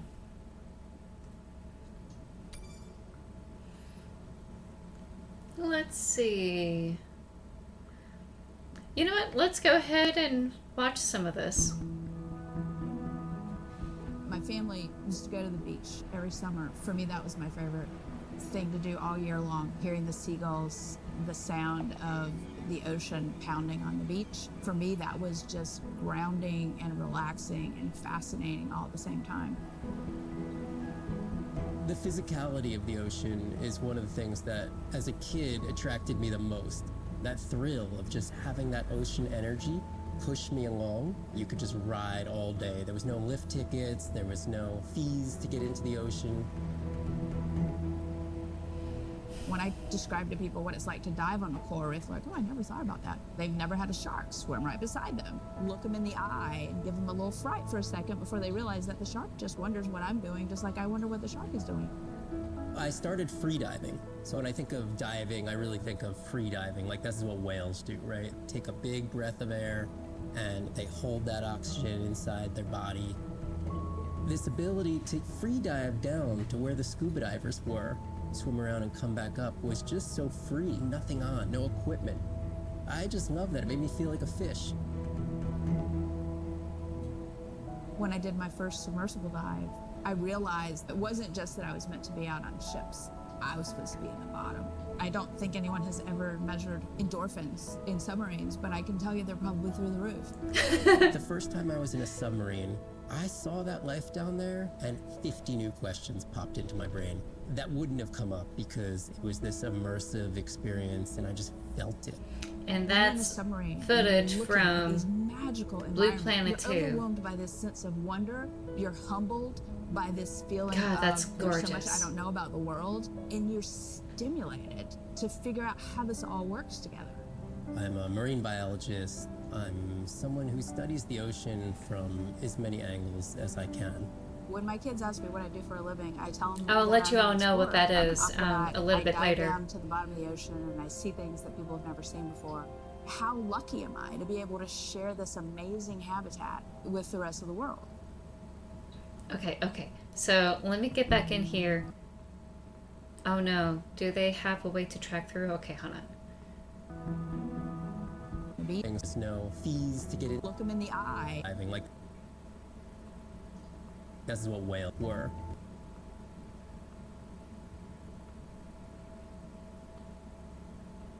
Okay, so I'll pause it right where they showcase it. I just love that. It made me feel like a fish. When I did my first I'm gonna submersible nerd dive, out on I all of you realized guys. It wasn't just that I was meant to be out on ships. I was supposed to be in the bottom. I don't think anyone has ever measured endorphins in submarines, but I can tell you they're probably through the roof. The first time I was in a submarine, I saw that life Okay, down come there, on. and Let's get 50 there. new questions popped into my brain. That wouldn't That's have an come up octopus because it was reacting this to their immersive environment. experience, and I just felt it. When you're in a submarine and you're looking at these That's a magical cuttlefish. environment, you're overwhelmed by this sense This of is the wonder. kelp You're forest. humbled. This is so cool. I want you all to eventually track down like Planet Earth 2 or like the Blue Planet, and learn about this section.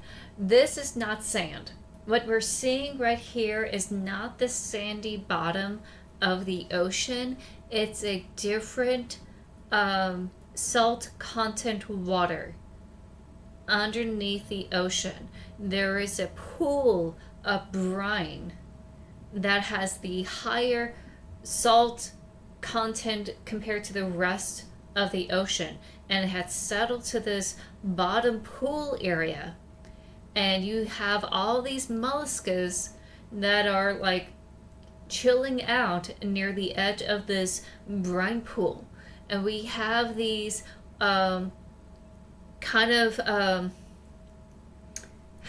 I forgot the name of these creatures, but there are a similar structure like leeches or like other eels, where they're able to go into this brine to hunt and try to get some nutrition from these depths.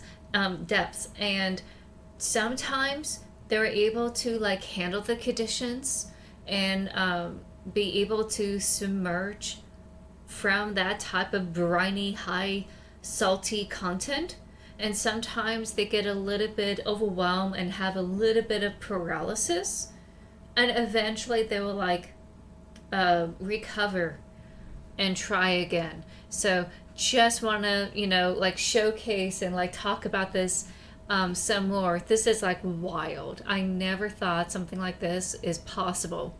I heard about different saline content waters from people who would deep dive under cave systems.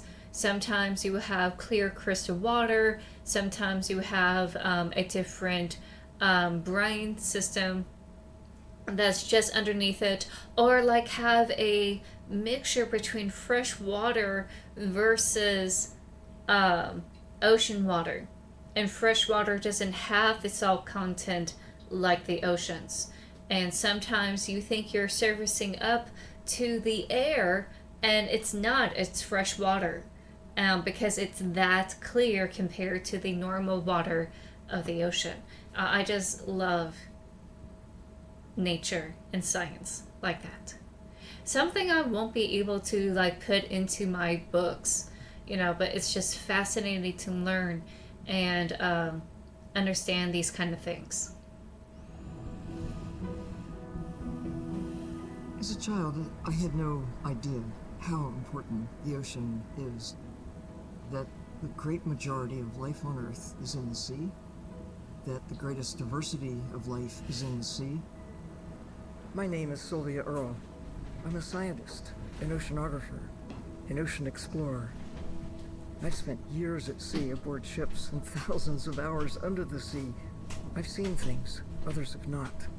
If others could see what I've witnessed, they would know how much the ocean has changed. First depth record, let's go. To everyone, everywhere.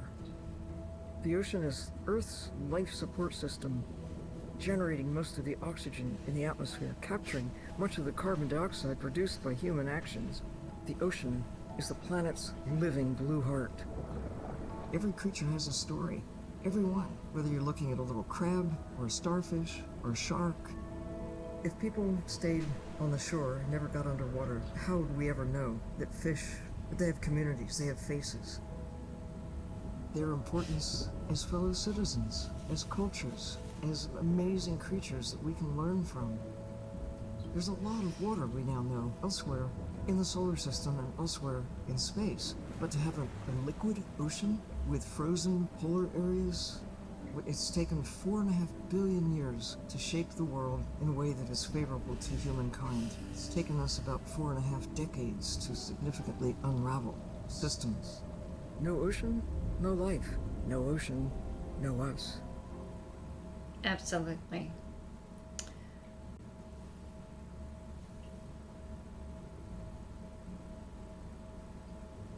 That's a little type of commentary from our Sylvia Earle.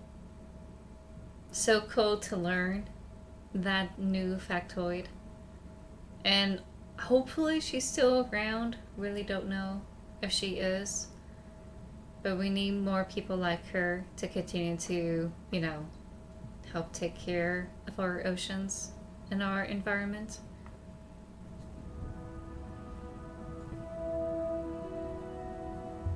My name is Shane Garrow, and I'm the founder of the Dominica Sperm Whale Project. I've been following the lives of sperm whale families in the Caribbean Sea based off the beautiful nature island of Dominica. And he just put a tag on that whale. I've had the sort of greatest honor to spend thousands of hours in the company of the sperm whale families. And over the last 15 years, we've come to know 30 different families. We know about 10 of those personally. Oh my research goodness. focuses mostly on the connection between these families' lives and what they say to each other, and how they succeed in the ocean by living in these small families. They live these rich and complex lives in part of the ocean that we find difficult to even explore.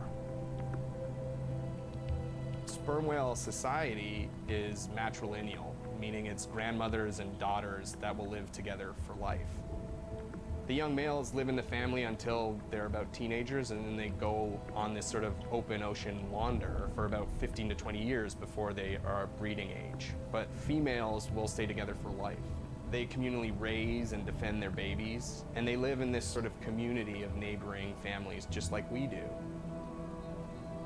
Behavior is what you do, but culture is how you've learned to do it. In the same way that we're all humans, but some of us eat with chopsticks and some of us eat with a fork. We're all still eating, but how we've learned to eat is importantly different.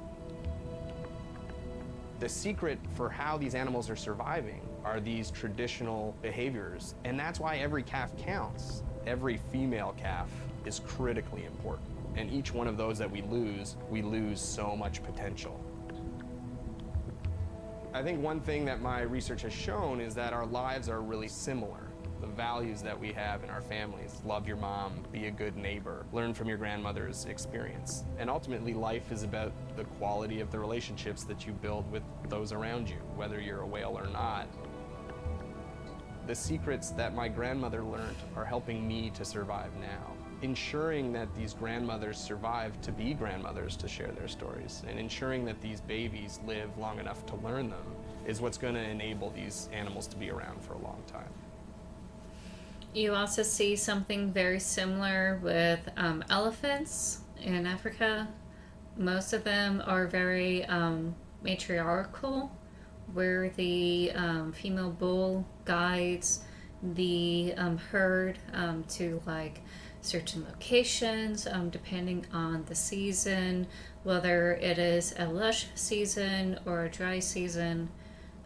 They go by her experience and education, and sometimes she will delegate and also like intervene certain situations as needed to make sure everyone else is able to survive. No creature or like child left behind, that kind of scenario.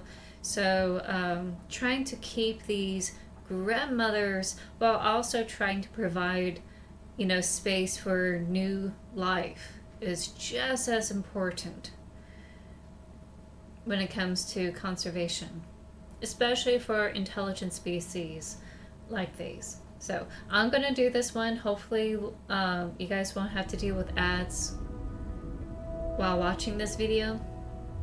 It's a big ocean. You gotta be able to see what's worth spending your time on. When I'm down there in a submarine and I'm seeing all these animals, it's always about which one of these is new, which one of these has not been seen before to science. Oh, that is so wild. Here as opposed to there, and where are they going? There are really tangible things that we can do now to start answering some of these questions, but as the technology develops, we can become more and more and more and more sophisticated. Technology is emerging on all fronts. We're using all this side-scan sonar and hydrophones to map things out. We can use these sound underwater surveillance systems to actually track whales and see them move all around the ocean. There's a field called environmental DNA, where you just look at the sloughed off cells that are in the water to know who is there. Oh, the whale shark was just here. Can we follow it? And you sniff the trail of the whale shark's DNA.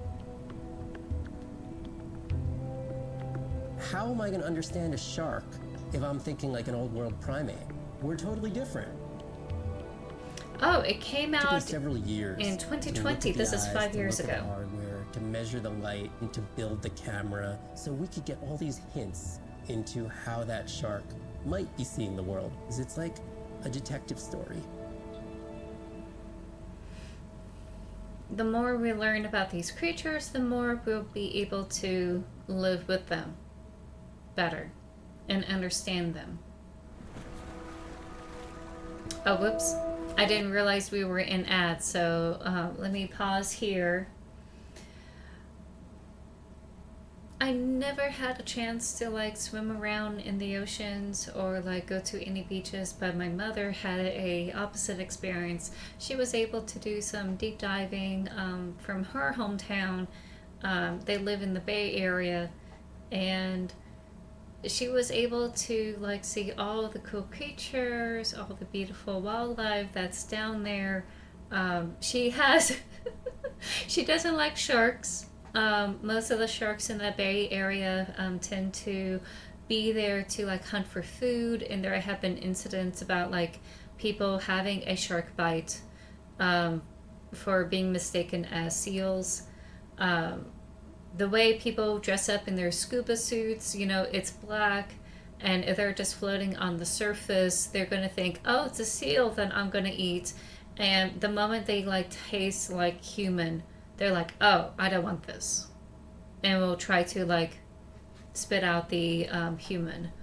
But of course, the human gets injured in the process, and that's like troubling. So she really loves diving among the do like a lot of scuba diving, looking at all the creatures in the Bay Area and around the beaches. She just loves checking out the turtles, and I just wish I had that kind of experience, but being so landlocked here, that's not gonna happen anytime soon. And I really need to brush up on my swimming skills, for sure. But love watching nature documentaries, including like water documentaries like this. We have 2 more videos left since we're done with that, so I'm going to go ahead and continue.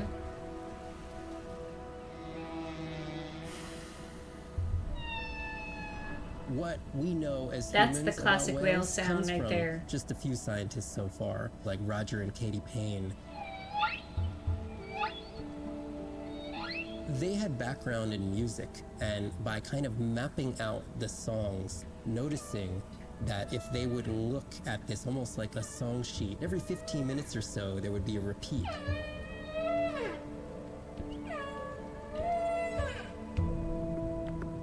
Only male humpbacks sing, but the function of their song is still mysterious. Wow, The general to this belief day. is that whale songs serve the same purposes that bird songs do, as ways for males to advertise for mates and to challenge rivals. But why they change their songs is still unknown. Taking that information from whales and passing that to us humans was one of the most transformative pieces of narrative to feed the Save the Whale movement and maybe save some whales from extinction. These animals are sharing this world that might have been millions of years going on in their world, and suddenly, for the first time, we, as humans, are tuning in.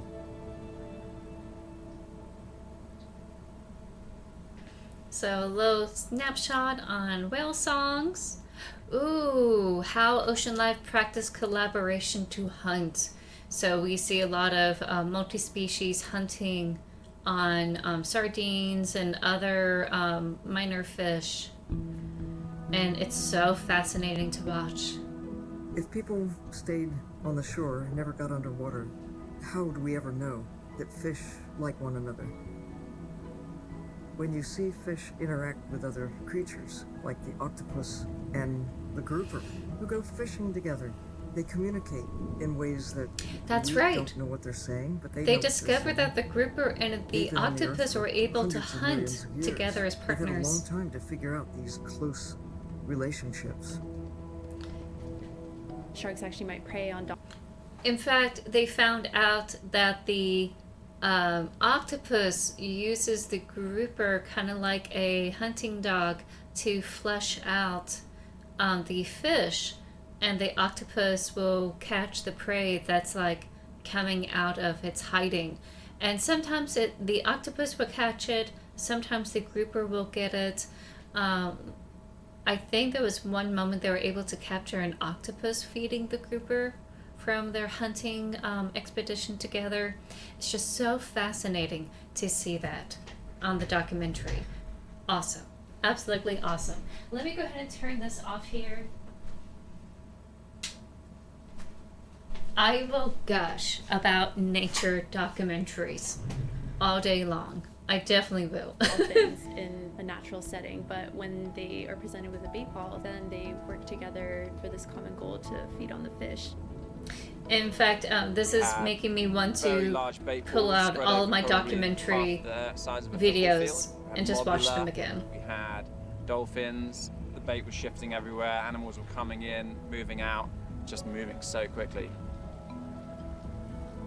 So we have some orcas around the bowl and also under. So everybody works together as a team. And that's guarding the their fish. Males, female, everybody's camera doing that they this, tagged and on they the will eventually orca. share the stunned fish afterwards, which is pretty amazing to see. There is no competition, so everybody's working together and everybody's sharing the prey afterwards. It really takes a long time of being in there, watching the same species of fish to figure out these really interesting things that they're doing. So I think that there's probably a lot of really interesting behaviours out there that we haven't even discovered yet. So cool. Absolutely so cool. Alright, so getting back into this game here. Time has passed. We have the Sea Turtle Conservation Research. Ooh, the board changed. Evaluate quota ASAP. San Ren Baitball video, million views. Check science log. Orca from this region, underweight. Scan lens, head release lock. Wing release locks, need new drone charger. Oh, that is the drone that they have. That looks like a manta ray. Okay.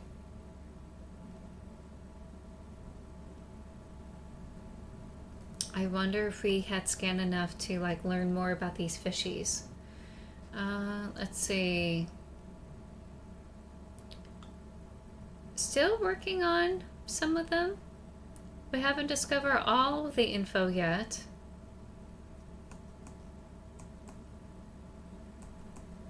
But it's getting there.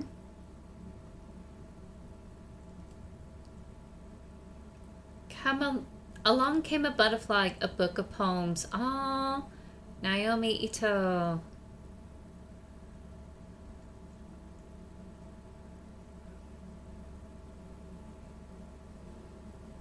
Still don't like that turns around to face me. I don't like that at all. But this game is based around like what they would love to have if they have the money and resources to have like this car to like drive around in the ocean and be able to live in it, no different than like a astronaut would, or like a person in a submarine would, you know, just live in it for a while. Bad news. The drone we had tracking that intrusive noise, it's gone. Lost contact hours ago. I'll keep monitoring the hydrophones for that noise, but as of now, unless the drone resurfaces, that's all we've got. Okay. Let's call our sister. Hi, Mirai. You must be late there. That's okay. I'm on dive time. I showed Nana the highlights from your live stream. Ooh, whales. Does she like the whales? Yeah? Did she like the whales? It's hard to know. She did huff at the dolphins. Oh, figured she would.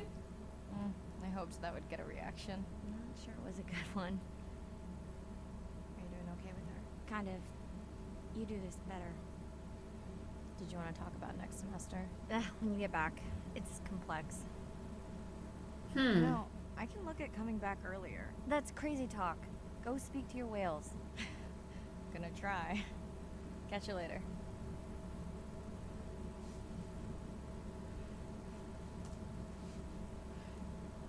Hey, Mirai. I assume you've heard that Andrea lost the drone. Yeah, bad break.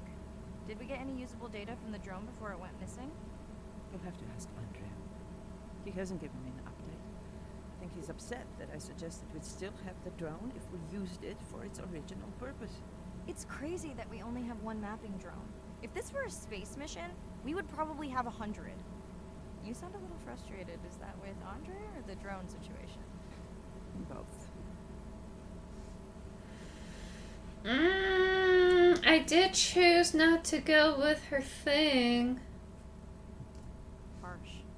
Andre really does have good intentions. I just wish he wasn't so cold with me. Just because I turned my prior research into a successful biotech business. Not every company is evil.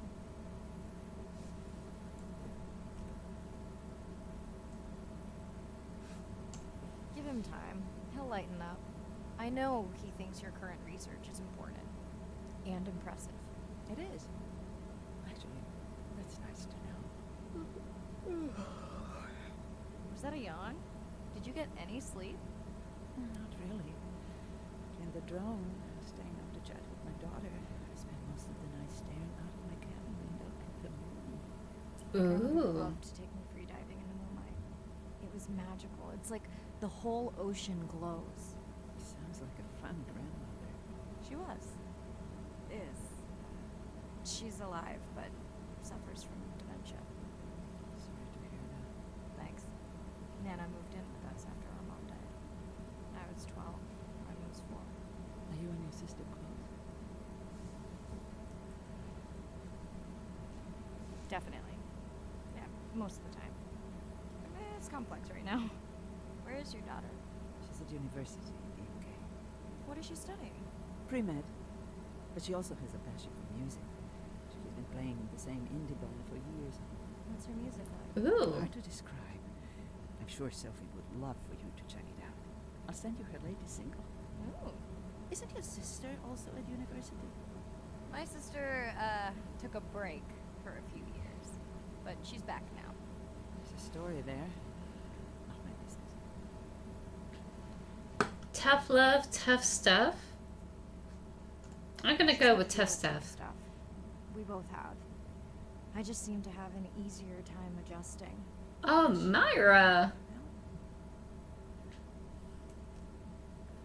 I'll say she doesn't want to be a burden. There we go. I don't think she wants her stuff to get in the way of my success. You sound like me talking about my daughter. Yeah, complex. People are messy. That's why I study whales. Speaking of which, I better get prepped for our next dive. Yeah. Catch you later. Yes, of course. Okay, so that's that. We have our next dive mission. And we unlocked a new song, which unfortunately I'm not going to be able to play it for the VOD viewers here. Day 7. About to enter the Twilight Zone. I'm following Andrea's family down to the seamounts where I hope to observe them hunting. Arena has been testing our samples and is worried about a harmful algal bloom being somewhere nearby, so I am to keep an eye out for that. Check. I'm also keeping an eye out for more turtles.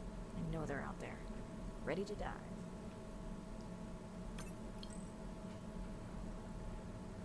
I'm in and okay.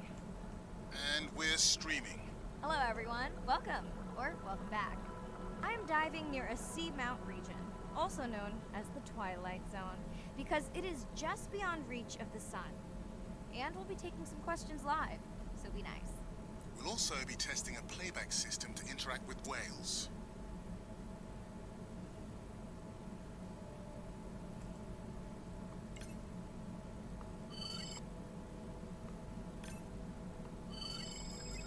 That was weird. It didn't like really pop up the way I wanted to. Oh, we're getting into this deep area. Getting a little spooky here. Oh wow, look at these containers.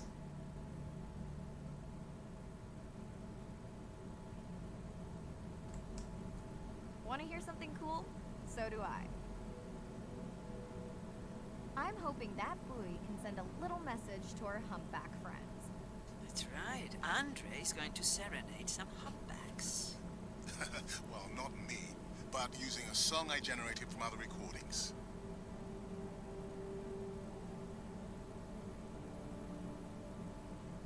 There's a lot of debris in the ocean right now.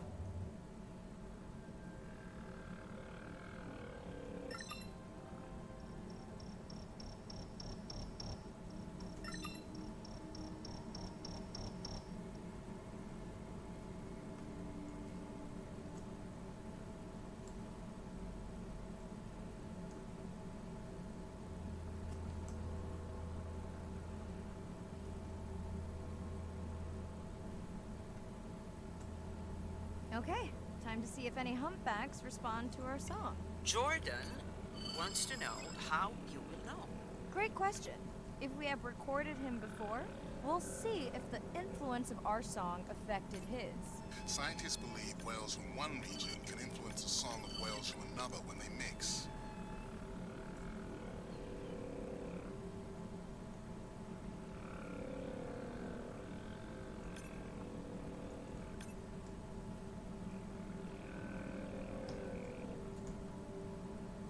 Going for the tail, if I could get there.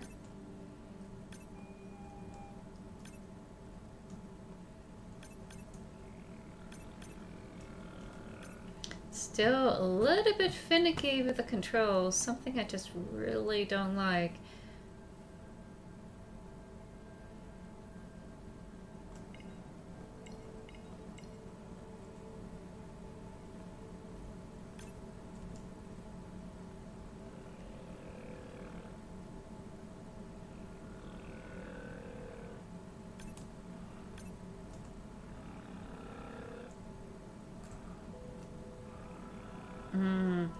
I really don't like the controls in this game.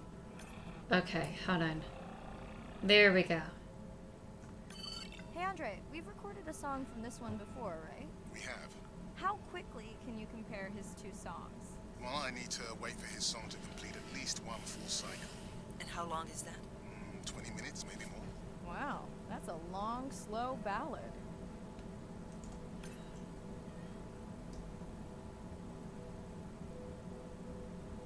Let's see, we have that one over there and that one over there. Let's go for this one.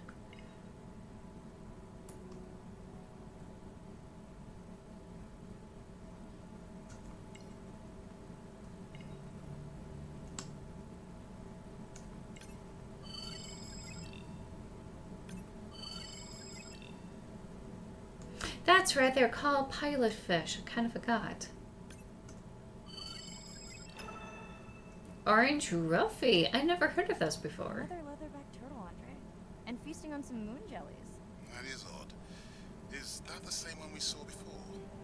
It looks bigger, but let me zoom scan it to be sure.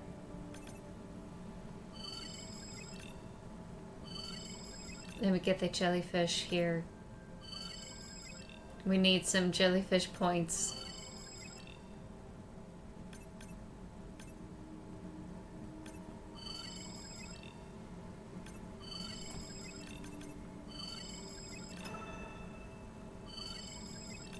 Okay, got a new log entry.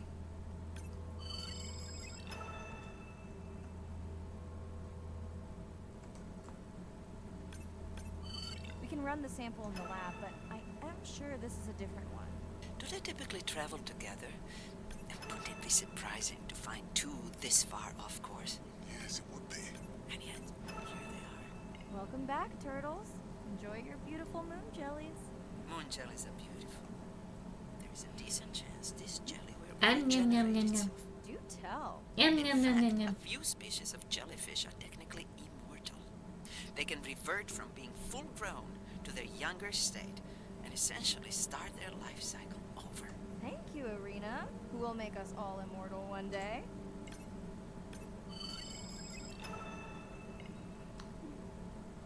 We have a fish named John. That's so cool.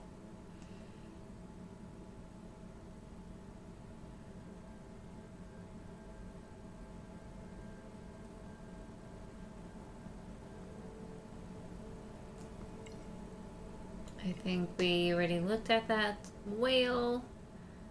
Huh. Oh, it's a comb jelly. That's so funny. Never saw a comb jelly before. Dana squid. It looks like they're hunting... Lanternfish. Well called, Arena. We'll make you a sea witch yet. I'm sorry, what? Let's scan a few to pick up their hunting behavior. Here goes.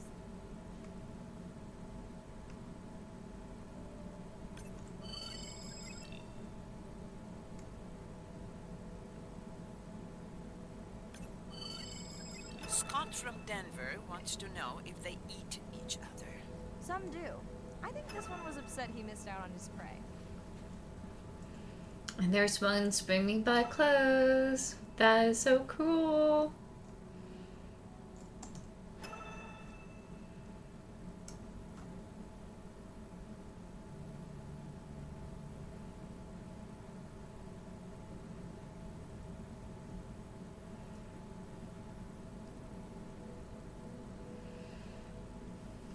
What a fun, chill exploration kind of game.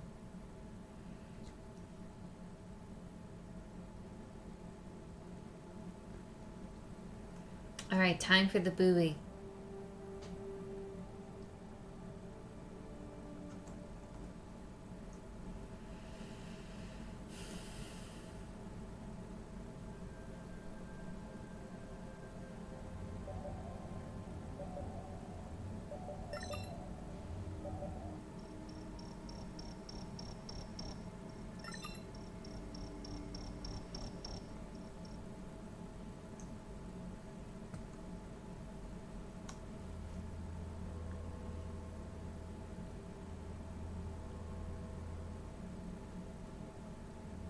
Great.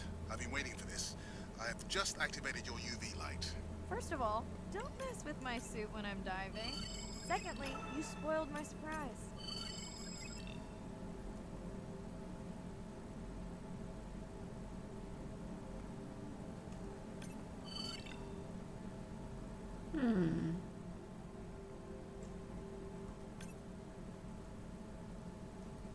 Ooh.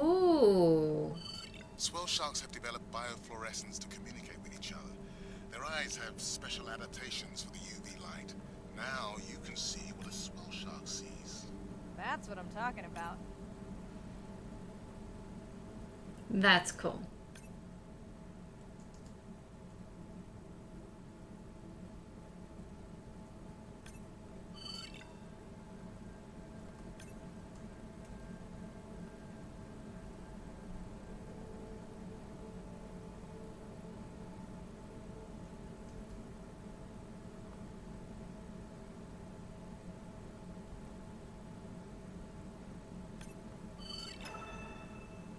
Next, you can try the black light I installed in your sub. You did not.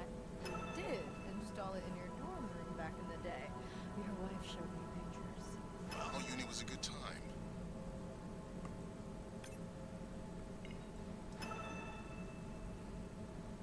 Okay, that's cool. I didn't know the sharks can be fluorescent. That's awesome.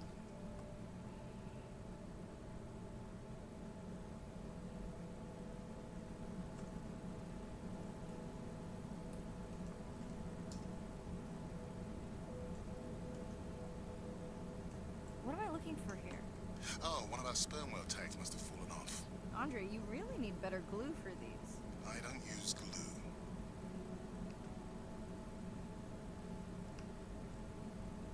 I've tracked down the tag. It's in a cave. I wonder how it got in here.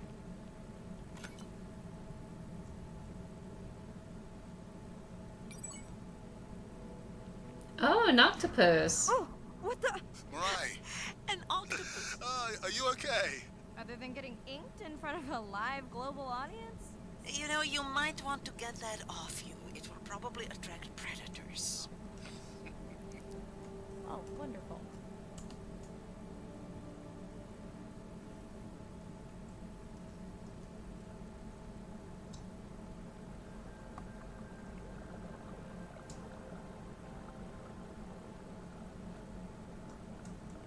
Wait. Nope, we didn't scan this one. There we go.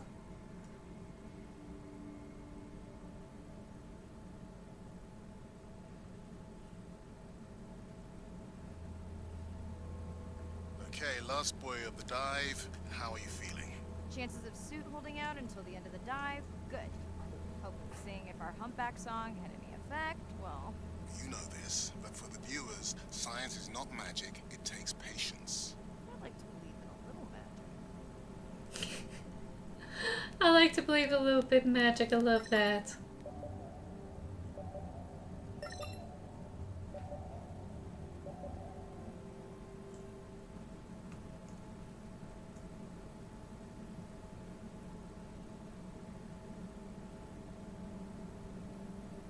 There's one hunting. Sperm whale, I think it's... Yes, it's hunting! First time we'll be able to document it with Andre's technology.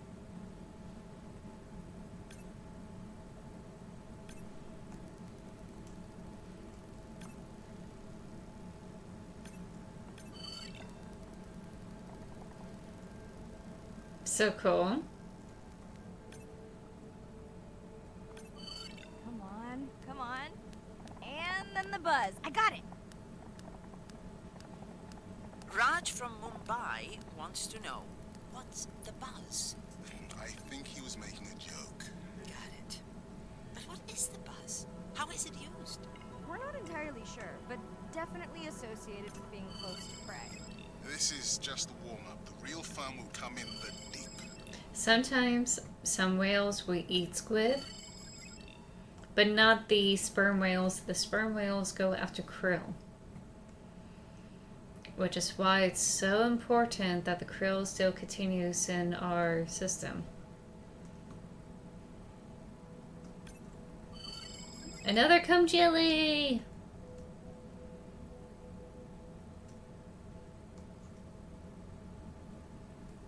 Let me see. Oop, I could scan more of these.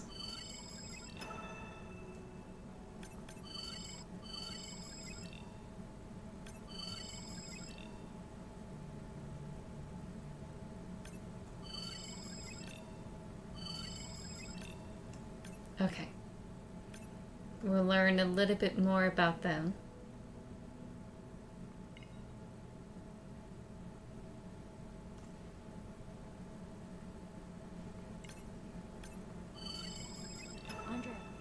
Andre. Well, there's no way these little ones are thousands of miles off course. Right, Andre?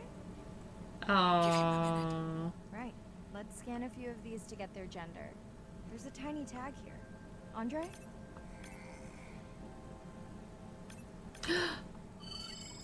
Oh my goodness, they're all tracked.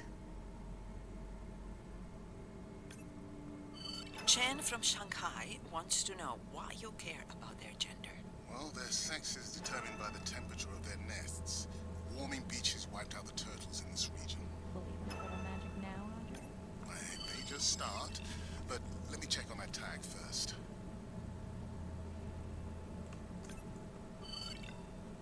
So we're scanning little baby turtles.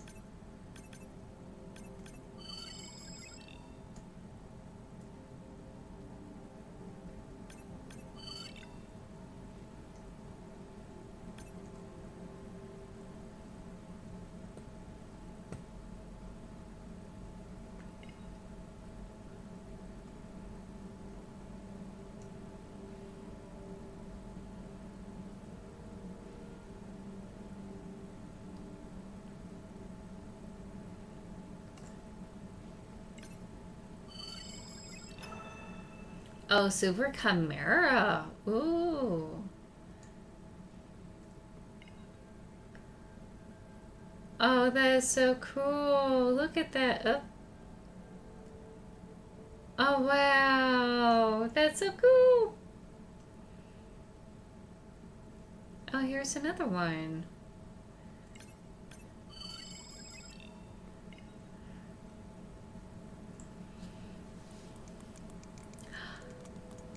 There'll be whales here.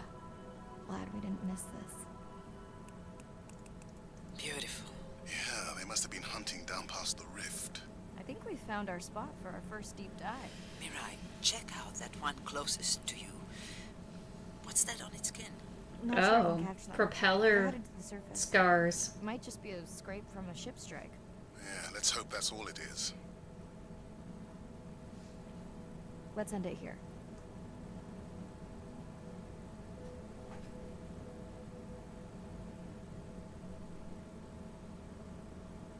So cool. I know it seems like Andre worries about everything. But I really understand where that comes from. Everyone's seen the pictures, but I can tell you it was really tough to be doing hands-on work when we were losing entire species. For me, it was the whales. But for Andre, it was the turtles. I stayed to help him. Several of the other scientists did as well. By then, only Andre's protected nests were the ones producing turtles in the region. We all figured that the population was going to collapse, and eventually it did.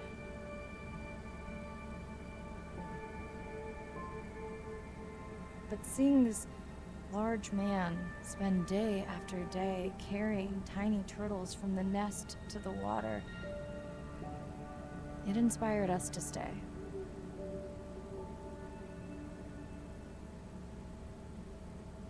Coming back now, it feels like another world. Andre is not an angry man, Irina. He's just a man who gets angry when he sees people say it's too hard, or that they don't care at all.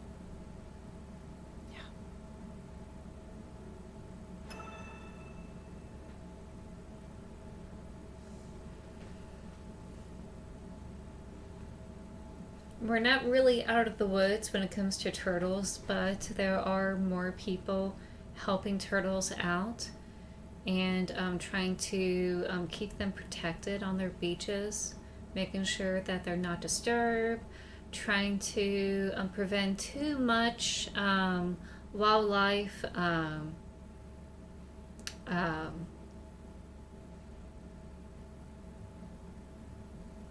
I want to say trying to prevent the wildlife from eating the turtles too much, because the turtles are reacting to what we are doing in the oceans.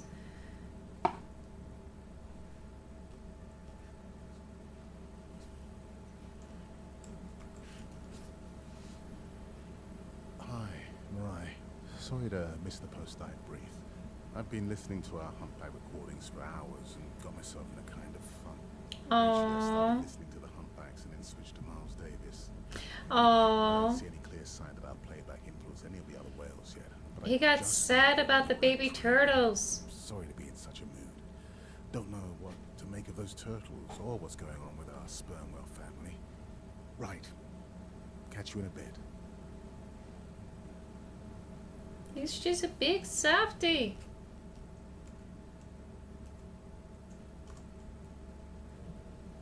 And we have a dive that's ready for us. And right now, we just can't listen to the music that they're asking us to listen to. The Invisible Pearl by Viola McNally. Sorry. Didn't mean to mispronounce that name. Let's see if there's anything that we can learn about, or any logs we have completed. Okay, here we go, the leatherback turtles. We could look about them. Oh, look on them. Oh my goodness. I don't know what's going on with me today.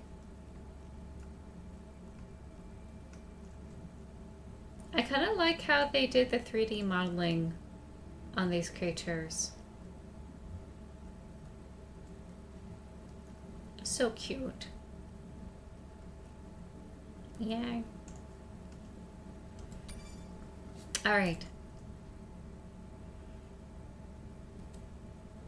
In the Twilight Zone, leatherbacks thought to have been wiped out in this region. Biosample collected to obtain a genetic footprint and see it might be related to one of the small remaining populations. Genetic footprint from first turtle did not match any known populations. Arena will compare this turtle's footprint to the first turtle to see if they are related. Okay, so I guess we should look at the logs because it's based on the story's findings. So let me go ahead and go back up and look at the stingrays. See if there's anything more we learned about them.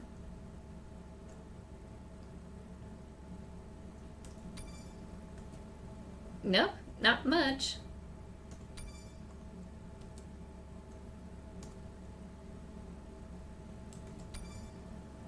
Oh, we got a lot on the sperm whales. Suspected breeding grounds. First mature male confirmed in region may indicate active breeding grounds. That's whale A17. Recover tag confirms the presence of Myra's A lineage sperm whale family in the region. Oh, we got the whale families here. Deceased A1, 4, 13, 15, 16. Oh, that's sad. No recent data on 5, 8, 10, and 11, so we have these pods. Partial census of Myra's A lineage sperm whale family in the region. And we know that A2 and A7 are related to each other. First female born with a Myra's A lineage sperm family in 5 years. Wow.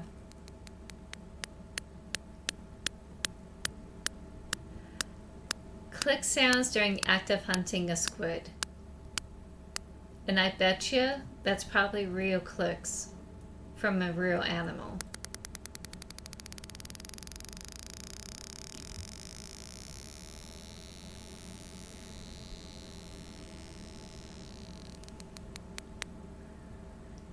first recording of a buzz sound that can be matched to video for behavioral analysis. We know why they click, but why do they buzz? And we just recently discovered this. Image analysis of the distressed sperm whale is inconclusive. Worried about the declining size of Andrea's family unit.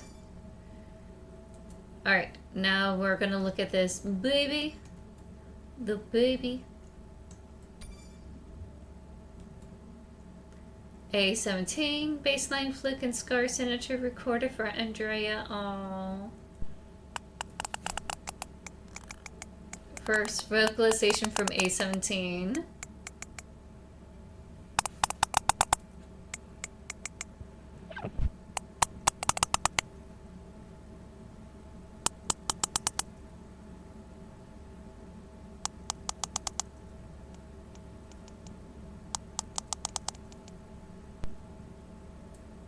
That's so cool. And that's the disruptive noise that seems to be causing distress in the region, which we don't have to listen to that thing.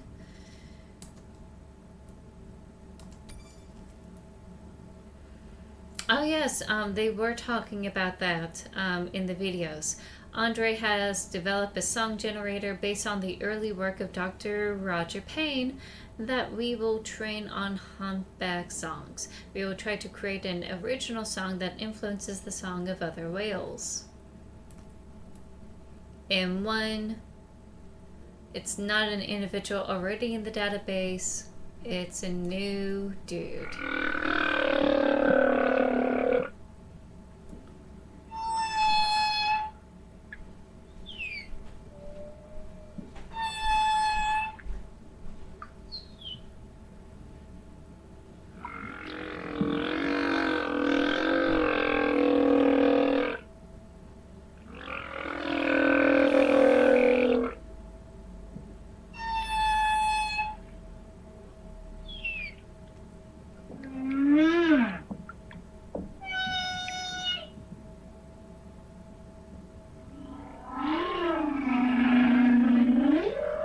These could go on for like minutes.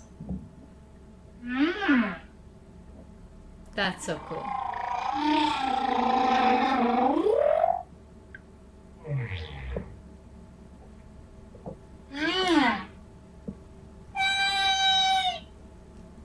Okay, and then the new male. And that is the humpback whales. Different from the sperm whales that the game is focusing on.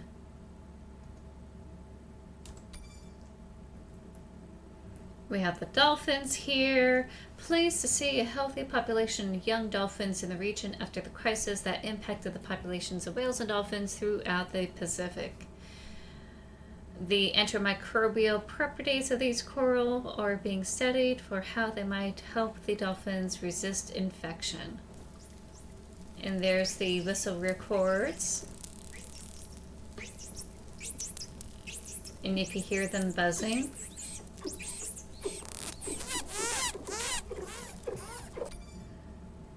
that may be a little bit too loud for all of you to listen to, so I'll try not to linger too much. Hi, Bumblin! I'm playing Beyond Blue. And we're learning about... Oh my god, that's a giant sunfish! Look at that!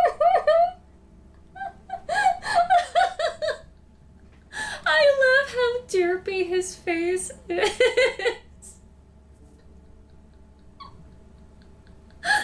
He's just checking us out.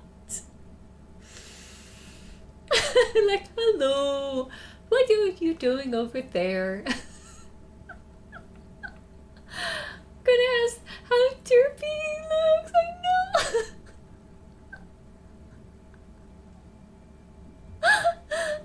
Okay. Oh, this game is such a delight. If you love nature documentaries, this game was created, sponsored by the a whole group of nature documentary people and charity organizations and scientific communities to like learn more about like ocean worlds and all that. This was released in 2020. Sunfish is the physical embodiment of the one brain cell, right? It's the one brain cell that everyone needs. Saddle patch pattern scan to help create a digital signature for this individual. Andre will post the ID on the Ocean X network to see if any scientists are tracking these orcas. Is it me? Or is Ocean X sounds familiar? Is that where the submarine had issues?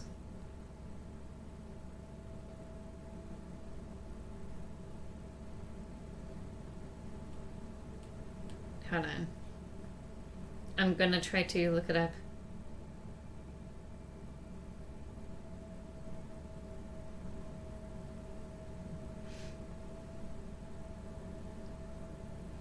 Okay, let's see. Ocean X. Ocean X sounds familiar.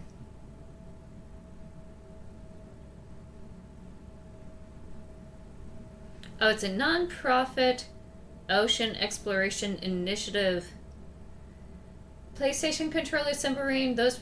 Yeah, I was worried it was them. I was worried it was them not having a submersible that was safe.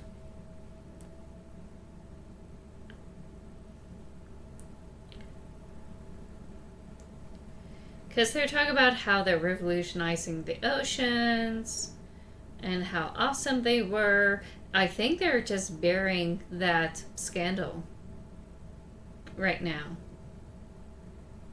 Because the latest is from CNBC about Ray Dalio launching Ocean X in 2018.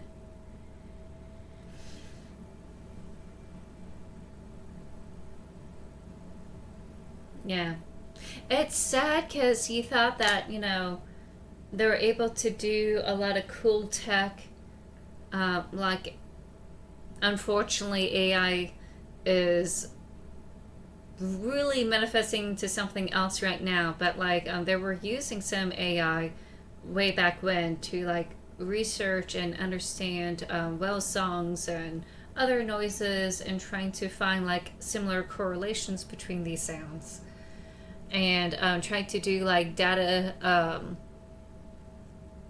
signatures, all that other stuff. But now that I know that it is that Ocean X where the submersible had like imploded. Oof. That may be a little bit loud. I'm sorry, everyone. Let me go ahead and go back here. We talk about the leatherbacks. Ooh. The turtles, the baby turtles.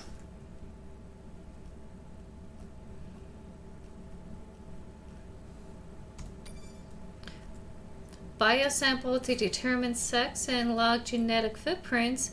Age suggests the turtles may have been born on nesting beaches nearby. And there was a sad moment where he remembered how hard it was to take care of these turtles from the brink of extinction. That was rough. Okay, nothing much, just knowing the Latin names for these creatures. And we learn more about this Pacific Sea Star. Goodness.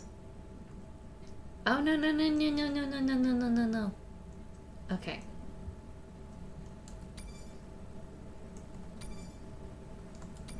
Male butterfly fish.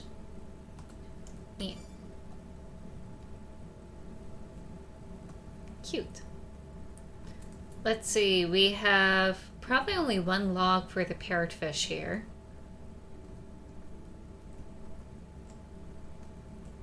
Oh, that is so pretty! Oh, I love the patterns around the face. And the iridescence. So pretty.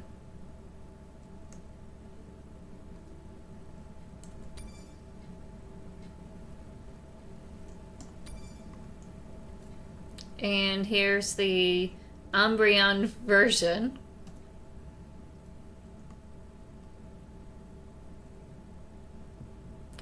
If I remember right, parrotfish have strong enough beaks to munch through coral and other small rocks.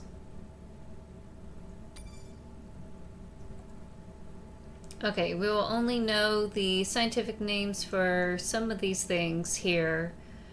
We got the triggerfish, clown and titans. We got the splendid Alfonsino.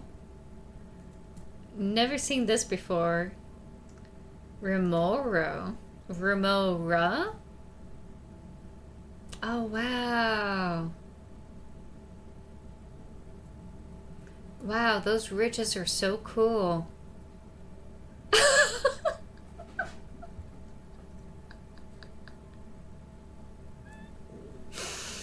Hey, I like your fish. I like your fish a lot. It's so cool.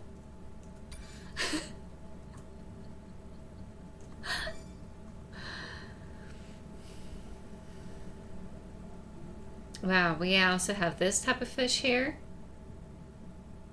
Oh my goodness, hold on. Ah, no. Wow. Dory. That's the name of this fish. Dory. It has a big, huge splot in the middle of their fin, or their body. Just fascinating. John Dory fish. And of course we have the sunfish here. So they kind of bounce in between these two zones. Sunlight and twilight.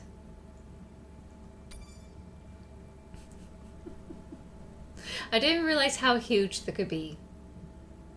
Pilot fish, they're the little cleaning fishies that like to go on turtles and sharks. Sardinellas, the sardine fish. Never seen this one before. Oop.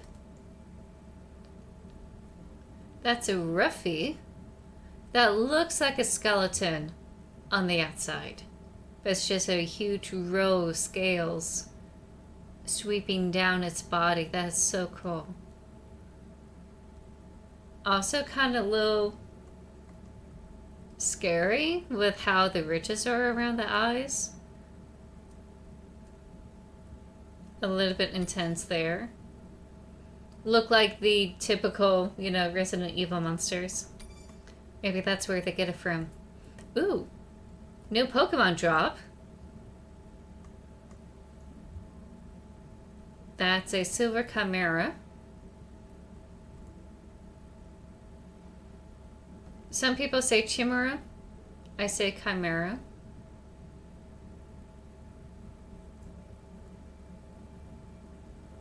Oop, it's kind of clipping on the graphics here. Probably meant to see like on the top down kind of thing.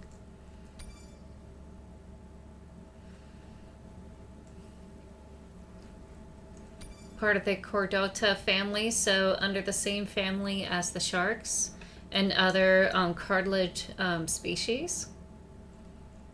Really cool. Of course, we had the moon jellyfish. Oh wow, hold on, we got some stuff.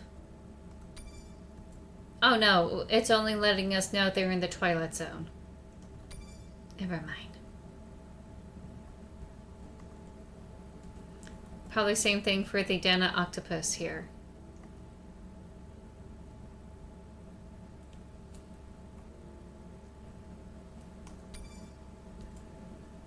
Yeah.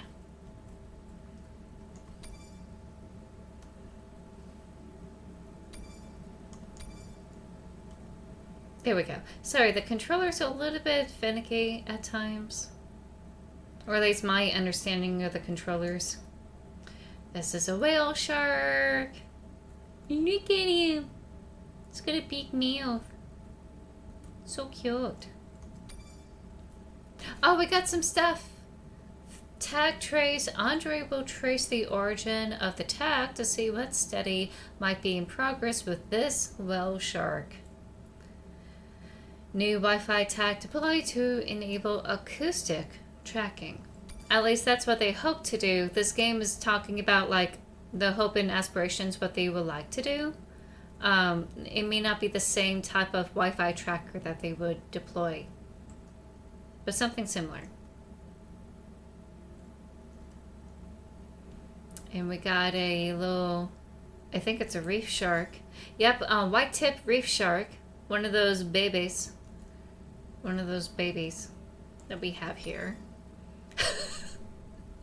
I think I need to like move on. This is the third time we saw the derpy fish here. I feel like I live in an anime. Okay, one of those hammerheads. Yep. Oh, you actually could learn about what they look like. Okay.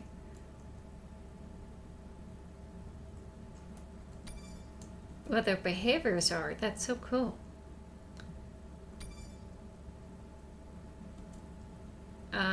Swell shark. Oh, he looks so ingy. So ingy. Like Ray. Oh, this is also one of those sharks that you could put a fluorescent light on them and they'll have a different color. I don't think we have that on here. Yeah, there we go. How the swell shark looks to another shark by using biofluorescent patterns visible with UV light. So that's how they would normally see each other. They would see all these dots and spots all over them. And this is how they will look like to us humans. So they're green and white, not this muted brown, which I think that's cool. And a little tiny pug nose. Look at that. Yeah. Okay. Let's see what else we have. Alright. So that's all we've learned so far from our dives. Let's see.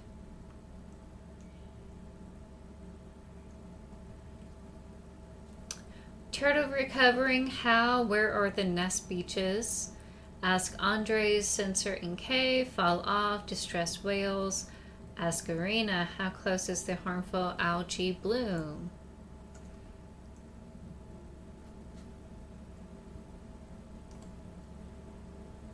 Wrist radio tech manual. Oh, okay. Oh my god, those wrenches. That takes me back. Let's see. A total lure series. Oh, it's a lure. Okay. Ooh, do we have new videos?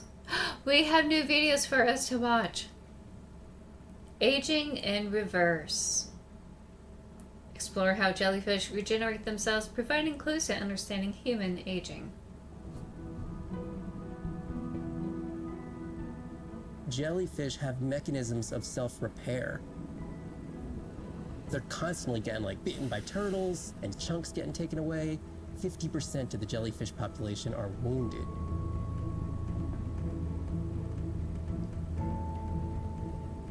So they've gone through 500 million years living, persisting in the ocean in simplicity, and they've come up with some remarkable ways of living. There's something called the immortal jellyfish and how they age, aging in reverse, which we're just beginning to understand, where they get old and then degenerate back into a youth again. Kind of like a phoenix. Understanding the gene pathways and how this happens, this could look at, humans. We don't have this capacity to age in reverse. It's like Benjamin Button, and it's here. And it just takes the kind of focus and dedication to look at that jellyfish and to grow that jellyfish and to figure out how to use the best available scientific tools to get at this question. It's just about kind of looking super deeply and letting the secrets unfold. Now, I'm more interested in that type of research to help, you know, with wound therapy, healing therapy. How do we best, you know, kind of like help us recover from scars and wounds like that. I think that is actually the best. PlayStation Submarine was done by Ocean Gate, who had gone out of business. Ocean Gate. Okay. Ocean X is a different company that's run by Ray Dalio. Yeah, I saw that name pop up. Billionaire hedge fund manager who's a political centrist and honestly has some pretty stale and moldy takes.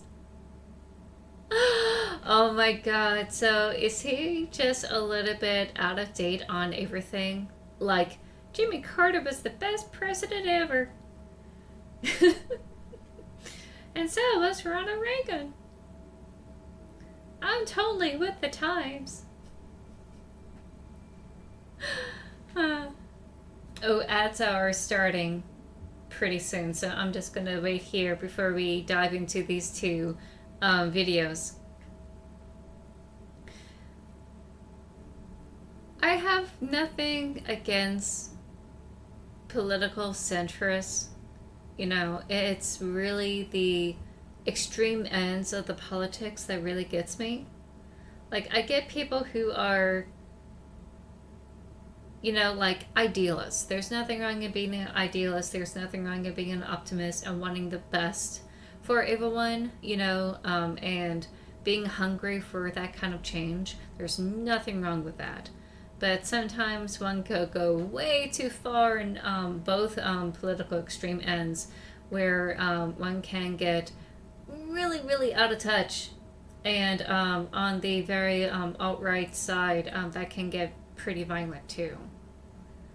So I don't really have anything against centrists. They may be a little bit, you know, a little bit out of touch in some situations. But like, I don't really consider them harmful, maybe. I could be wrong.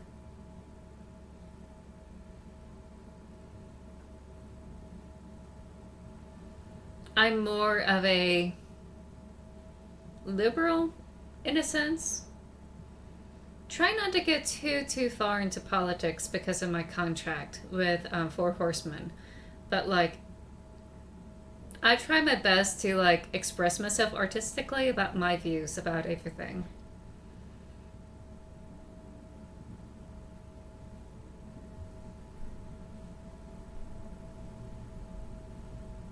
And I think I lost a viewer by saying something like that. Whoops.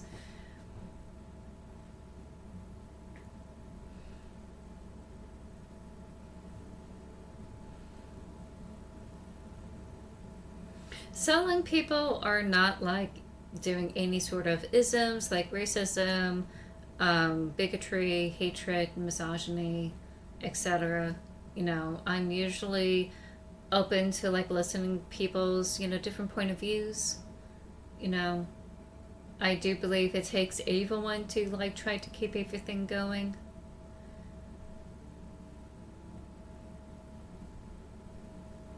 But like human rights, trans rights, that's not really a no-brainer kind of situation, in my opinion. We should be back from the ads. Thank you all so much for your patience. We're gonna continue to watch these last two videos and then we will dive.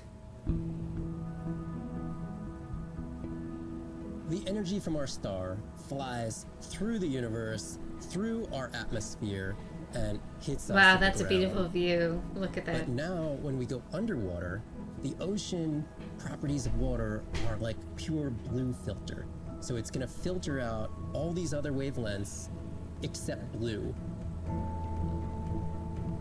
As you go down further, it's primarily blue, blue, blue till 700 meters. And at that level, there's still faint photons of sunlight in the blue range. And we call this the twilight zone. And there, animals are still receiving a tiny little bit of our sun's energy. Below this, it's gone. 24/7 darkness.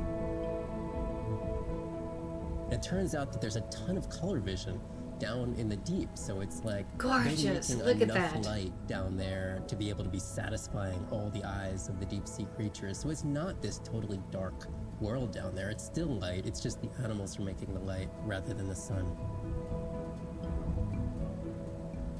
Remember watching We've those designed videos. all this technology to kind of satisfy our visual hardware. As I started looking at other animals, they have totally different hardware. And I've been looking at everything through these silly little primate eyes. We have to overcome our humanness to jump behind the world of a shark or another creature and see the world from their perspective. We found It's a so biofluorescent awesome. shark, and it I mean, only look sees right at the blue-green color and the interface. It's detail really they're just able to tuned get. to a very similar spectrum to the Oh, environment it lives in. so This, much for better to instance, see was it in creating this greater than the contrast game. for the shark. It's like this endless well of information. We're at the I got very tip of goosebumps. the iceberg. Bioluminescent and so beautiful. Absolutely gorgeous. This is what I was talking about. These animals travel thousands of kilometers, navigating open oceans that have no He was physical able to landmark. help They have that bring innate the ability turtles to find back. their way.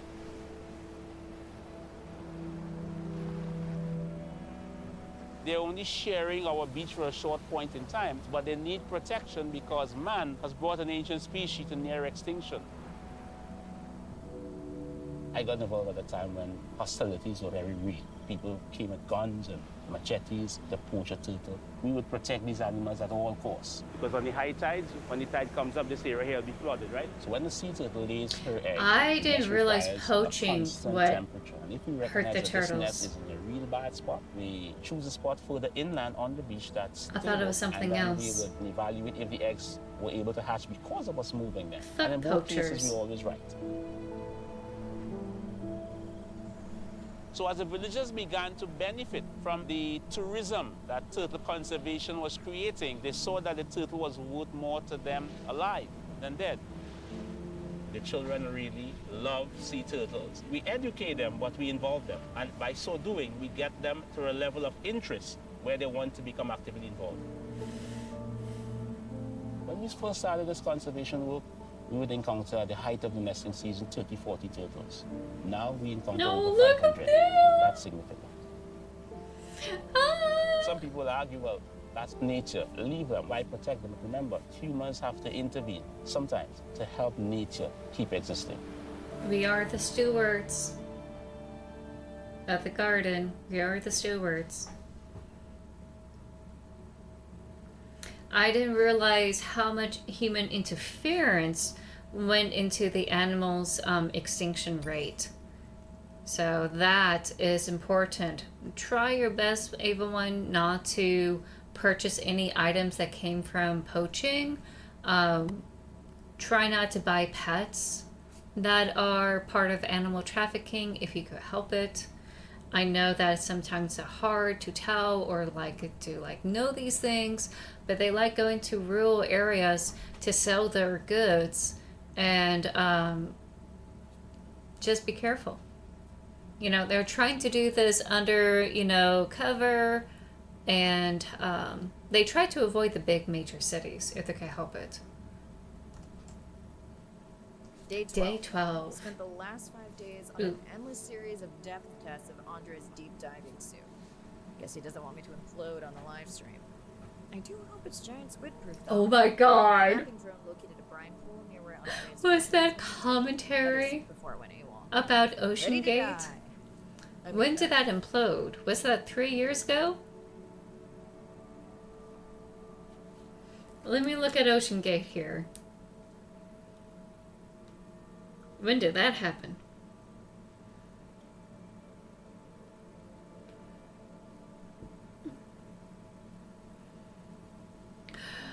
Okay, it was sooner than I thought. June 2023. 2 years ago. Did this game predict what was going to happen?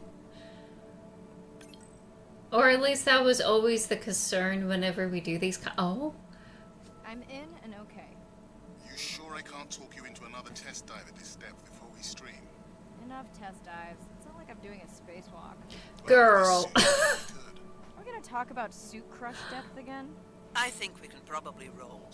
Starting live stream. Welcome back, ocean friends. Tonight, I am deep. Midnight zone, no light from the surface deep. Tonight, we're using Andre's lure drone to mimic the Atolla jellyfish to lure large predators like the giant squid. It's certainly not all my tech. I'm building on years of prior research. Don't forget our mission to the brine pools. Oh yes, Arena will fill you in on that later. Okay, I honestly thought the way the light was shading on the wall or illuminating the wall, I thought it was a dead whale. And I thought, God, this got morbid real quick. Anglerfish? Is that an anglerfish? Is that my favorite anglerfish? Look at the beauty, the big angry fish. Look at it. So angry. Okay, we're gonna go now. This is also like a hope that there will be a free diving suit where you can do this at this depth. And I don't know if it's out yet. It's possible, maybe with our tech. You know, we'll have a diving suit like this that's not like the clunky diving suits of way back when. Atlantic football fish. No! That's what you're calling them? Football fish? I don't think so. I thought they were anglerfish.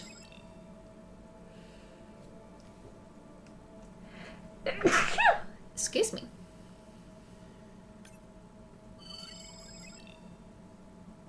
Okay, that's some lanternfish.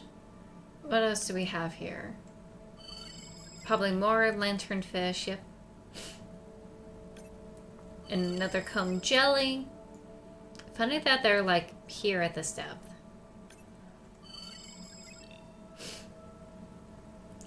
This is one of those games where you can go back and like visit that area and try to do all the scans if you want a more completionist kind of run. I'm not really a completionist, so I'm not going to fuss over that with this game. But I do think How do I find the lure drone? I probably will play this game again next week.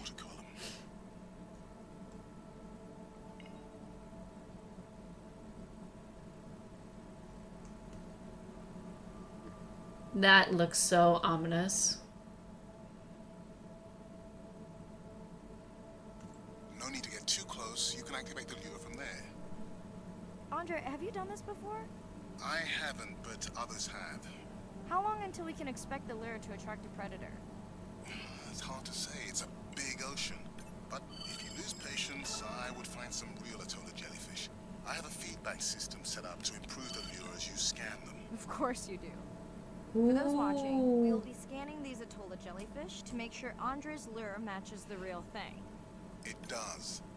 That's so cool. Not much confidence in humanity, but plenty in himself. Got the jellyfish scans, though Andre doesn't need them. In truth, they should improve the lure. I would not waste your time. Getting a few impolite comments on the screen pointing out that giant squid don't feed on Atolla jellyfish. They're right. Actually, the Atolla puts on this light show when under attack, in order to lure creatures big enough to eat their attacker. It might have some useful human applications. I think we need more Atolla scans to improve the lure. Okay. Whose idea was it to live stream this particular dive? I am glad I can't see the comments. I would agree. My grandmother had a saying for times like this. I'm not going to try my grandmother's accent on a live stream, but loosely translated, it means if you get bored waiting for a giant squid, you can always go to a brine pool. That's a pretty specific saying.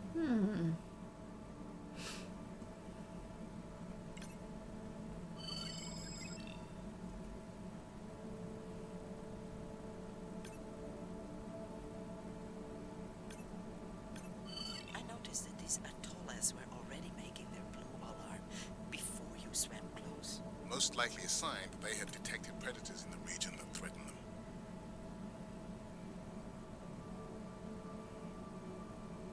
And we're trying to get that same signature that's swirling right there. Oh, we saw something. Oh, no! Oh, no! Give me a chill. That's the stuff of nightmares.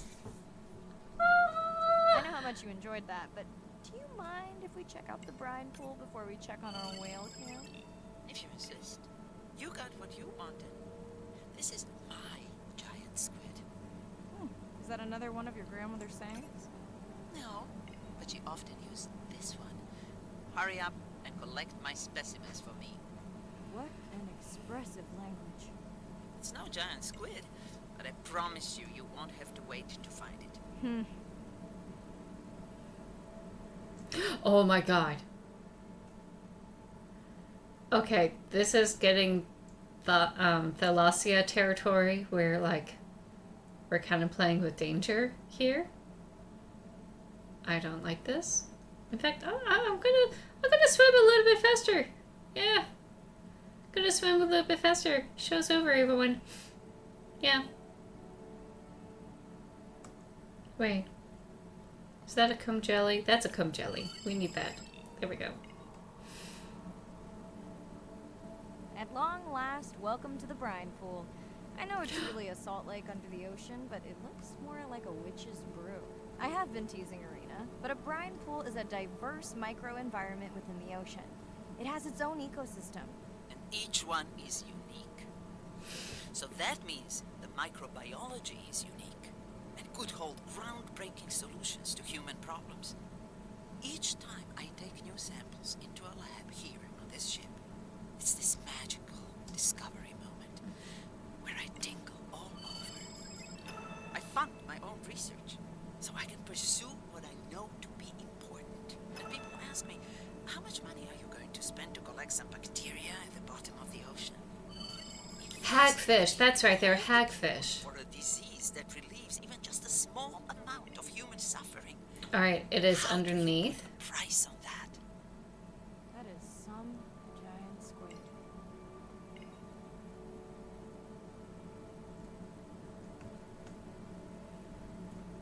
And here it is, it's surface, so we can scan it.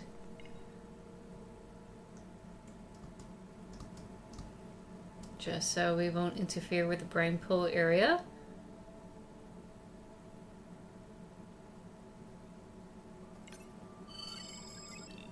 More lanternfish.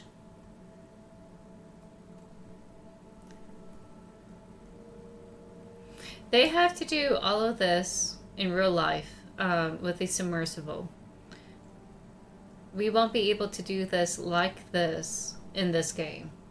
Just like letting all know that's really hard to do. So this is something they're probably just doing for the game, or it's something they will love to do eventually in the future, where you don't have a dive suit that will condense.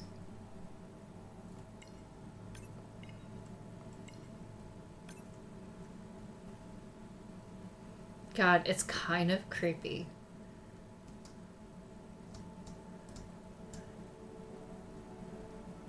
I'm just trying to find some spots here. Here's another hagfish.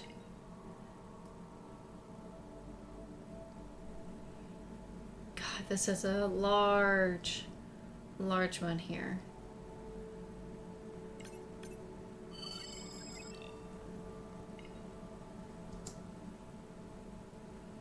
Oh, I think I scanned more than I need to. So let me go ahead and collect some microbials here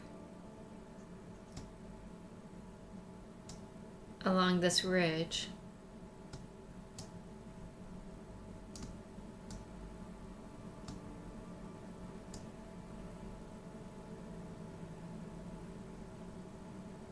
There's another brine pool here.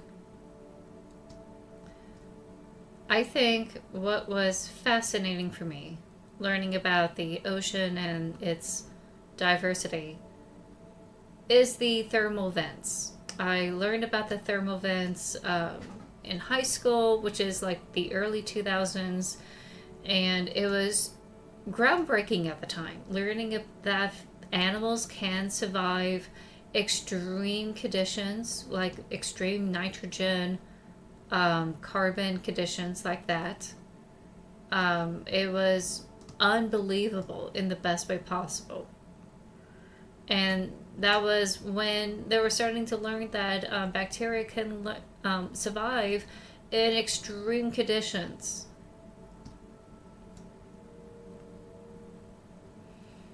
And it was just so cool.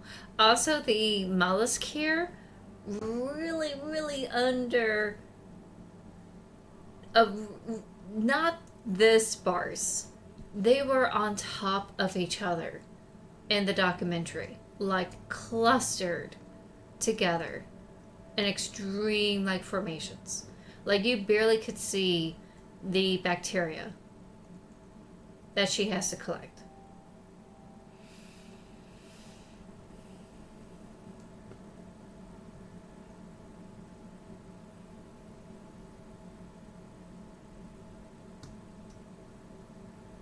I mean, this would be so fascinating to study. Not just the cool parts of the ocean, like all the animals, but like the extreme conditions our planet will like showcase to us. And how we live in it. It's so cool.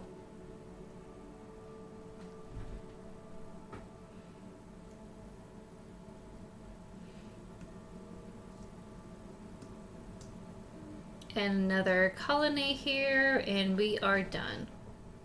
I thought I had to scan more hagfish, but that was not the case. Okay, we are done. So next is to go to a buoy, I think. Mirai, pushing your waypoint. Sperm whales are back on the hunt. Look for the drones. They will seek out the sound of the sperm whales and then idle nearby. We hope that today, Andrea's tech will make it possible to document how a sperm whale hunts the giant squid. I don't know the latest on drones and scientific research. So I don't know if they're able to have drones that will pick up on whale sound and then like show up in the vicinity.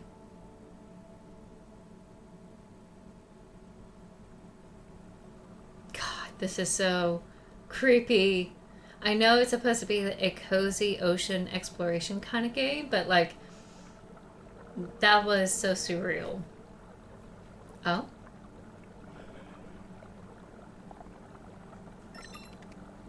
There's one. Let's go tag some sperm whales so we can eavesdrop on their hunting. One of our viewers wants to know if there is a problem with the link, since the waypoints keep appearing and disappearing. No problem. The drones are in stealth mode, so they will only track the whales by sound. I better swim fast.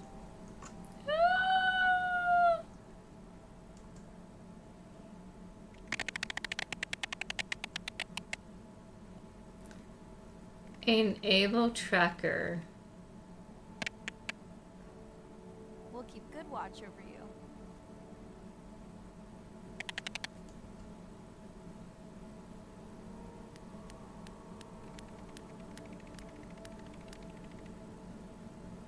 Okay, so this is the camera's viewpoint on the whale as they're hunting. Whoa. And they got one. So that's what they're diving for this whole time. Squid. What just happened? I think the squid knocked the camera right off. I had that camera feed in full screen on my visor, and for a second I thought it was lights out for me. Sounds like a good time for the sub to pick you up. Live stream out. Where do I go? Okay. Brine pools are like lakes under the ocean. They are incredibly rich in undiscovered life forms. They have the perfect cocktail for life. Dr. Mandy Joy, marine scientist and explorer. So cool. Alright, back on the ship. Is there any videos we need to learn? Oh, okay, one more. One more video.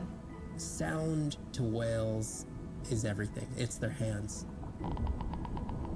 These are animals with the biggest brain on Earth and the most powerful sonic apparatus.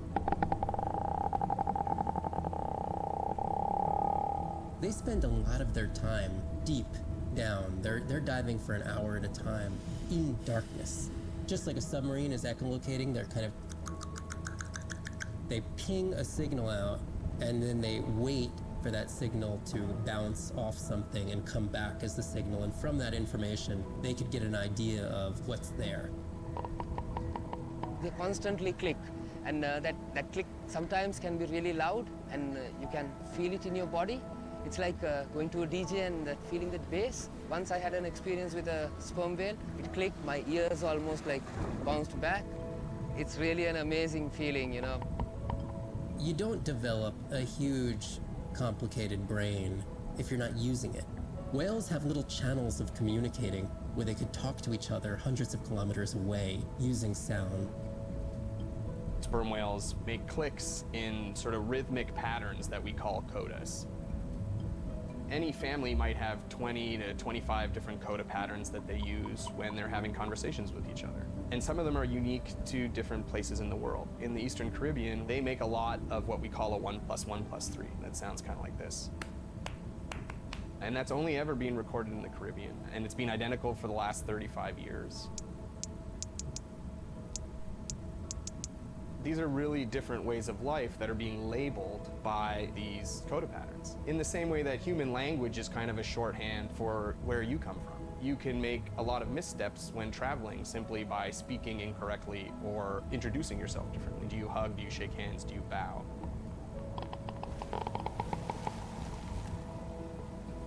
And a growing concern has to do with the noise that we're putting into the ocean. Everything we do impacts everything they're doing. The sound is causing high levels of stress in animals like this. No one wants to live at a rock concert. You can imagine trying to have your home inside an arena while some metal band is playing. And that's increasingly what the ocean feels like.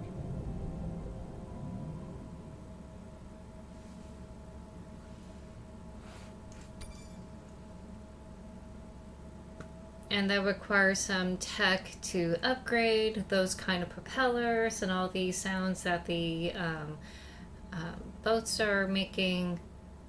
Takes a lot of time and collaboration to develop tech that's not as disruptive as they are today. Listen to Sophie's demo track. Search Ocean X for other turtle sightings. Should we send a thank you to Edith Wetter? New black marker. Oh, get a new black marker, huh?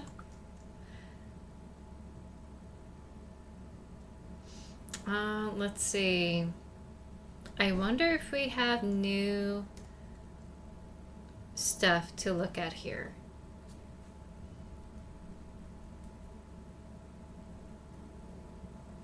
Okay, we have the lanternfish. What happened to it? It's gone. Oh no, they didn't download the graphic patch. Oh, that's sad. Okay, here we go. My god, it looks like a Tim Burton creature. Oh my god, this will...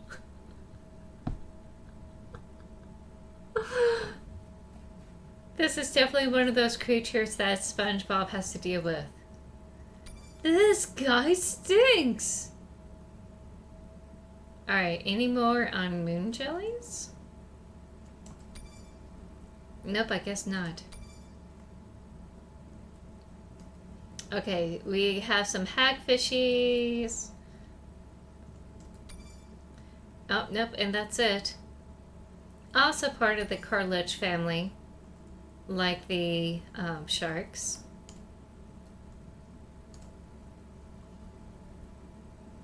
The football fish.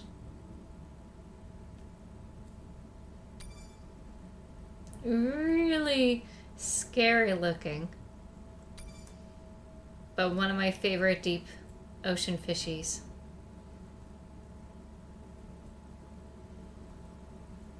Let's see, we have the Atola jellyfishy. I wonder if there's anything new. Nope. Probably not much. Sorry everyone, I keep pressing the wrong thing. Atolas create bioluminescent alarm patterns when threatened, which can be seen from as far as 300 meters away. These patterns are thought to attract predators to attack the creature threatening them. Cool. Did not know they have a little X on top of their jellyfishy form. It looks a little bit too plastic-y for me. Can't wait for them to like upgrade the graphics someday. Oh wait, we've seen this one. Okay, that's it.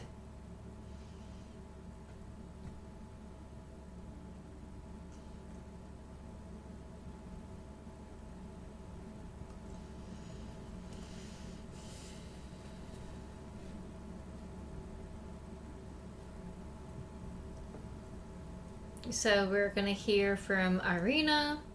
It's Irina. Since there's no dive today, I'm going to lose myself in the wet lab to work on those samples you sent up from the brine pool. Hey, have you listened to my daughter's track? Interesting, right?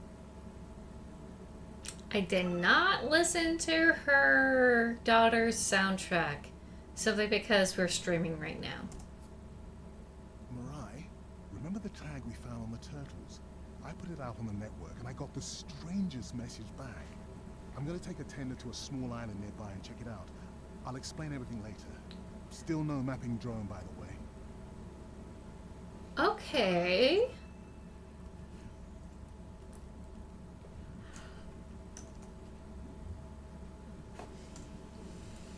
Hey, it's me.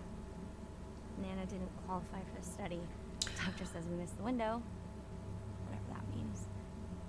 Hard to tell what she remembers now. It's tough. Not sure my head's 100% there with school. Honestly, seems like a waste of money. Anyway, see you. Oh. Okay, for those who don't know, their grandmother who took them in when they were children is dealing with dementia. Her younger sister is trying her best to handle her or take care of her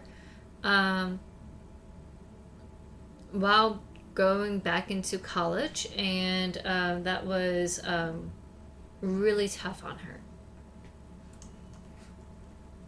Really hard to like balance that on top of everything else. So I think I could get one more dive in before we end the stream. We're in Vents region without a map because of the lost drone. Diving blind, but I know these vents are important to Arena. We tracked a tag from our whale family here. I'm hoping it just fell off, as this would be an unusual place for a whale to be. Andre has the dive suit in safe mode, so I'll have restricted range. Head south to find the clearing for the sub pickup. Check. Ready to dive. Okay, we're gonna go in.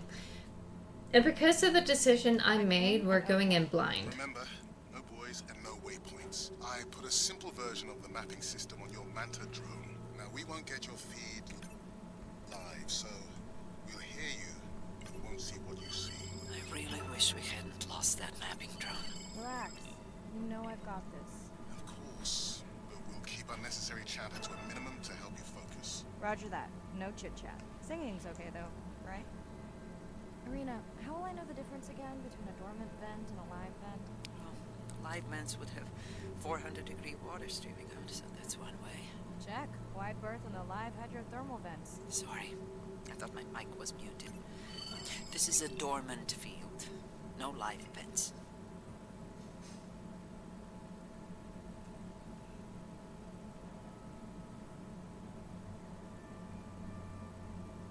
And we are looking at these inactive vents that are done with our sulfur.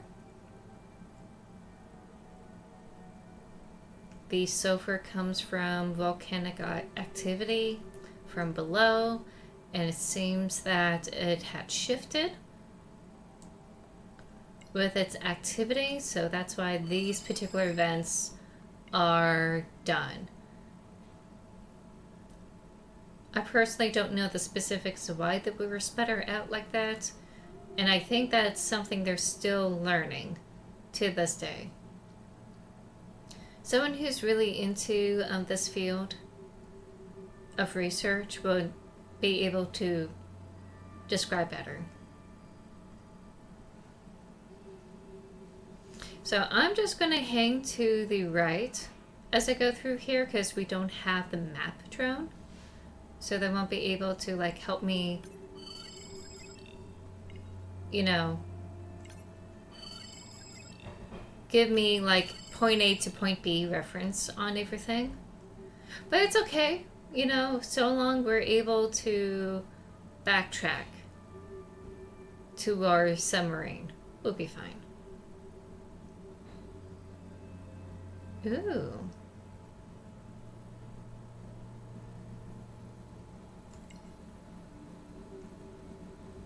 Neither of you are gonna believe this. I think I found the mapping drone. Really? No way. Can you scan it to make sure? Scan confirms. I thought you programmed it to track the noise from the miners. I did. I definitely did. Maybe you never committed the change. You were pretty exhausted that night. Maybe. So found our mapping drone. Will it give us a map? Nope.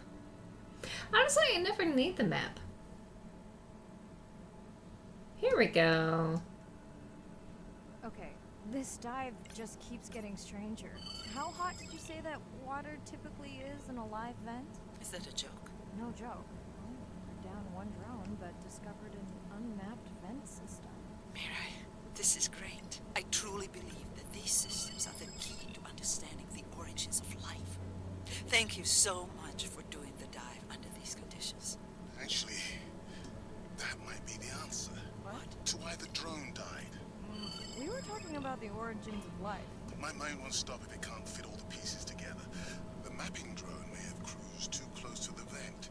It's got more delicate equipment on its underside that are not rated for anything close to that temperature. You sound almost pleased. Well, it's better to know the flaws so you can fix them.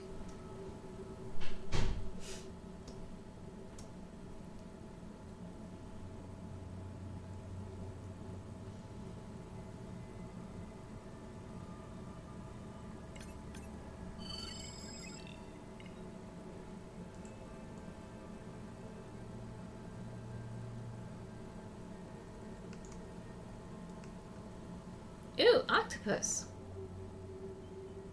I know we're giving me the silent treatment, but I think I just discovered a new species of octopus. Not sure I can confirm that with just one scan.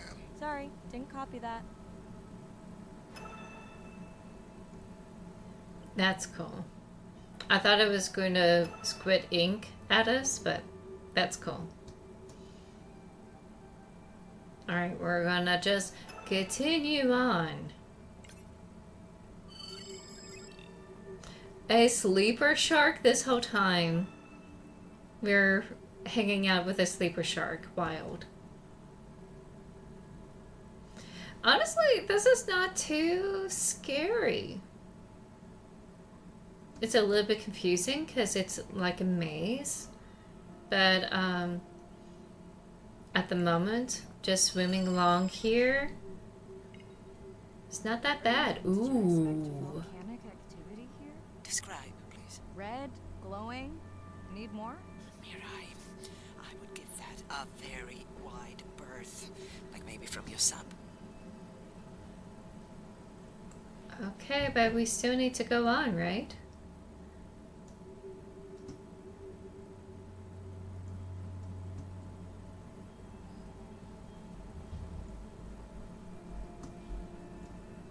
I don't think there's any, like, fail states or whatever from this game.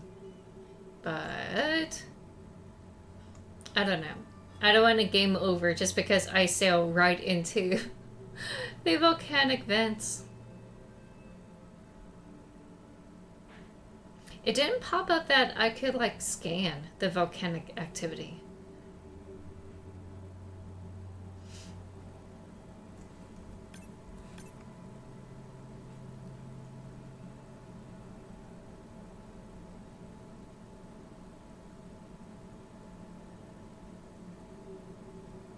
Are you kidding me? Describe, please. I can't. I mean, I don't want to. Mirai, you're making me uneasy. Seriously, we'll look at it together when I'm done with the dive. And those are the mining drones that they were doing for these solar panels. Not directly for the solar panels, but for the minerals that they're trying to get to create them. And she should be, like, talking to them about it. Okay, some piping here. Oh my god, this shark!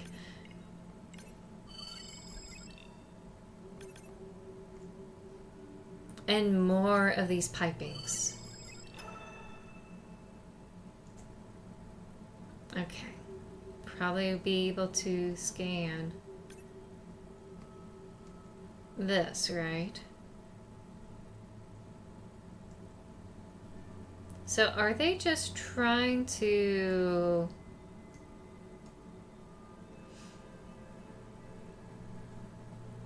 drill in this area? More sleeper fishies, okay.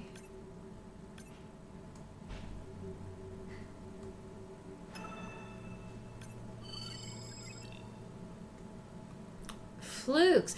There we are! Oh no! What happened to you? Are you sick? Yep. So when a large animal passes away, you have the rest of the ocean floor come to clean it up. And that's part of nature. You know, part of the food chain, if you will. And they were able to drop a major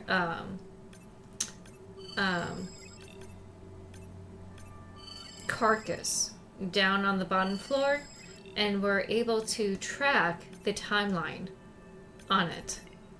And it's fascinating in a morbid kind of way to learn the different waves of animals coming to take care of it. But of course she really cares about these whales, and this is not like a sight she wants to see, of course.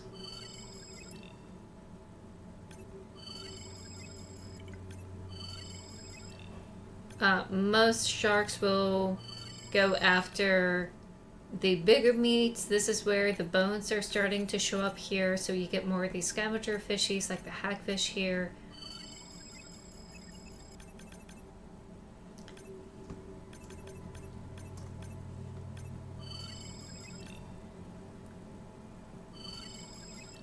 Uh-oh, we're gonna learn who it is.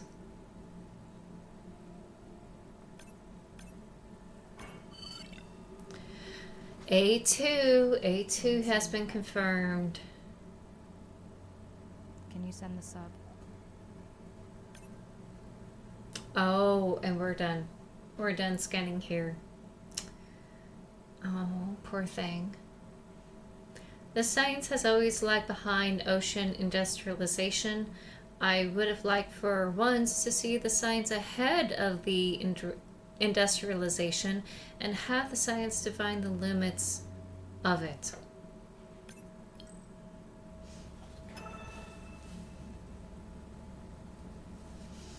So we kind of ended on a sad note there. Let's see if there's any new videos. Okay, so we got 3. Let's go ahead and watch. Brine pools are amazing habitat. It's a lake on the bottom of the ocean. And it's this surreal seascape.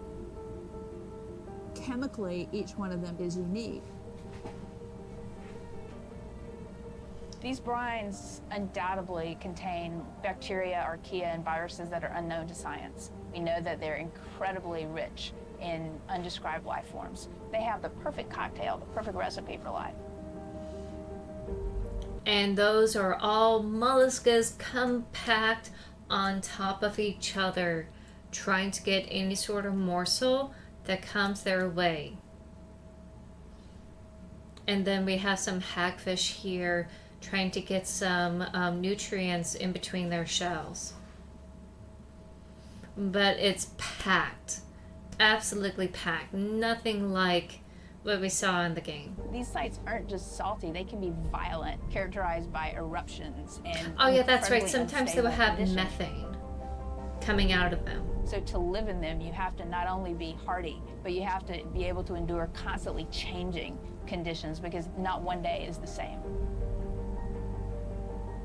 The organisms that live there, they undergo a constant biological warfare with each other to dominate the environment, to survive in the system. The biochemicals that they produce to do that biological warfare are applicable to curing diseases like cancer, Alzheimer's. They produce antibiotics and antivirals that can also be used to improve human health.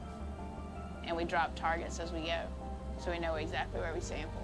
Exploring these habitats is absolutely necessary because the metabolic potential there has the capacity to change the way we think about medicine, to change the way we think about antibiotics, based on our knowledge that we gain from studying these incredible environments in the deep sea. Because the biochemical they're dealing with is also antiviral, antibacterial, and that will help us develop new medicines.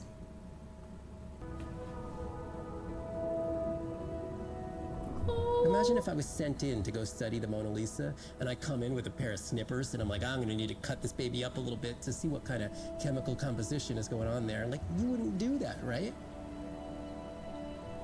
There's one of the fishies. We don't have to kill these animals. We don't have to kill to understand. If we could do a single cell, that means we don't need to kill 20,000 animals to be able to really understand that one. We could do our work much more non-invasively. What he meant by one cell is taking a specimen, looking at the DNA of that cell, and generating from there protein, any sort of RNA blueprints, and eventually create tissue samples from the duplicated cells. So we are working this year on a new project to deploy tags on orcas. We need to learn more about the diet and how they use the habitat. So by deploying those tags, we get the information we need. It is the least invasive method. It is suction cups. So it is not a scratch on the whale afterwards, which is something we really like.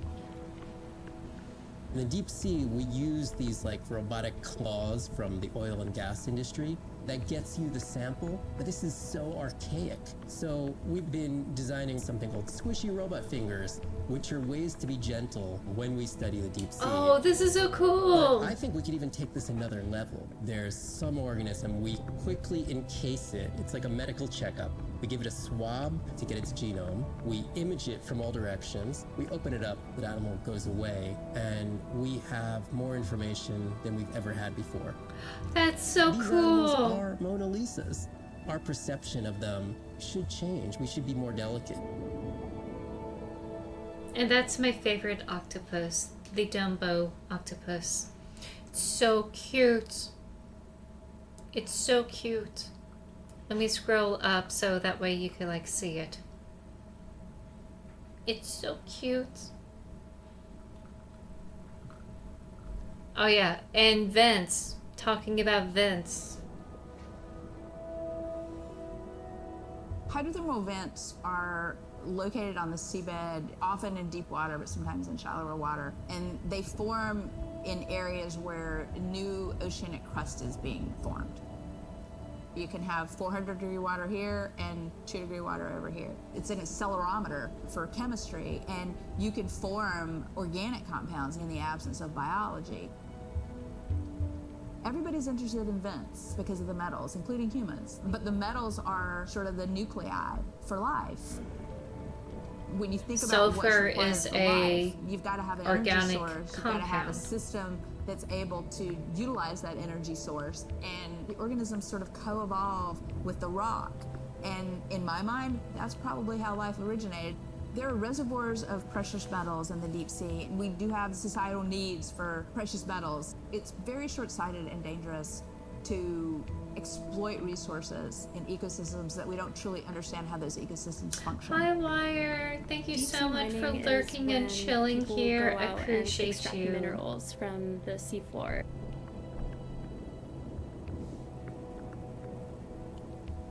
People do this because a lot of the minerals that we have on land are actually being depleted, like copper and zinc. Right. So we're looking to the ocean to get those minerals. We want these minerals for solar panels primarily, and we want them for cell phone boards. It's necessary to advance society and get us off fossil fuels. We simply have no idea about the environmental consequences of a lot of these actions that we're taking in the deep sea. We have tended to go for the quick benefit and we'll deal with the consequences later. Well, I think that has caught up with us. We don't know enough right now to effectively, selectively mine the deep sea without catastrophic consequences. The science has always lagged behind the industrialization. I would like for once to see the science ahead of the industrialization and have the science define the limits of the industrialization. Of course, when it comes to innovation, and innovation is usually driven by demand and capitalization, we are not going to have them really wait upon scientists because it does take longer to find these things. Mini microscope, let's go! And those are the brine samples. Oh, that's so cool. I would love to have that at home.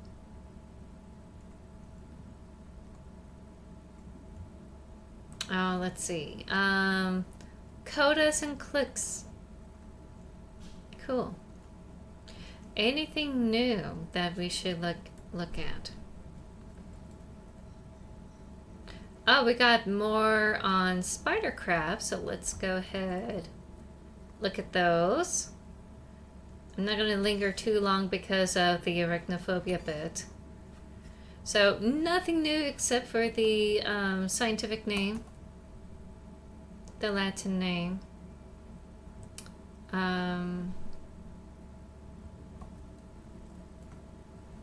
We have more of the flashlight fish, which looks actually really cool. Oop. Did not mean to like zoom out of there. Here we go. Oh my god!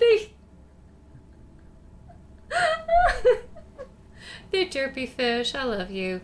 Also known as the ray fish. Or not ray fish, but the sun skin. Sun disk. You know what? Let me go back. Sunfish. Ocean sunfish. That's what it's called. Ooh, and the 7-armed octopus. Is it really octopus? Should we just say sectopus? Really? Here we are. 1, 2, 3, 4, 5, 6, 7, 8. Wait, there is 8. Why did they call it 7? Lies. It's built on lies, I tell you.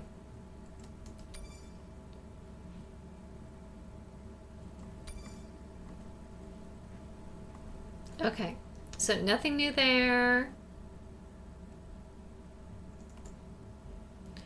Growing up sperm whales. Front copy. Oh. Oh, it's hers. Oh, it's their book. And they just got a copy of the book. And they're going to check out how the typesetting looks. Oh, that's awesome.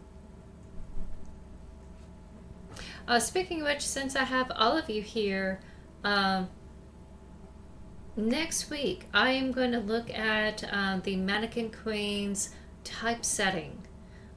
Making sure that there's no misspellings, making sure the punctuation's where it should be, making sure formatting is all Gucci, and then I'll send it back to Four Horsemen Publications.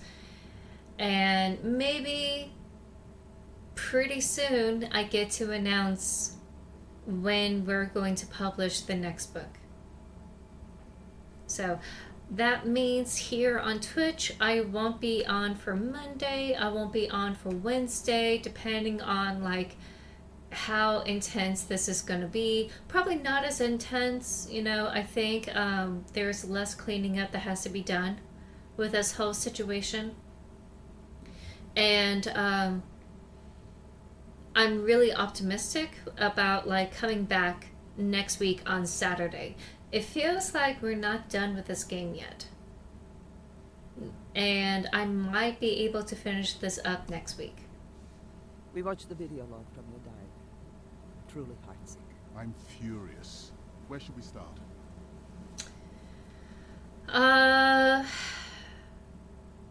The whale fall should be...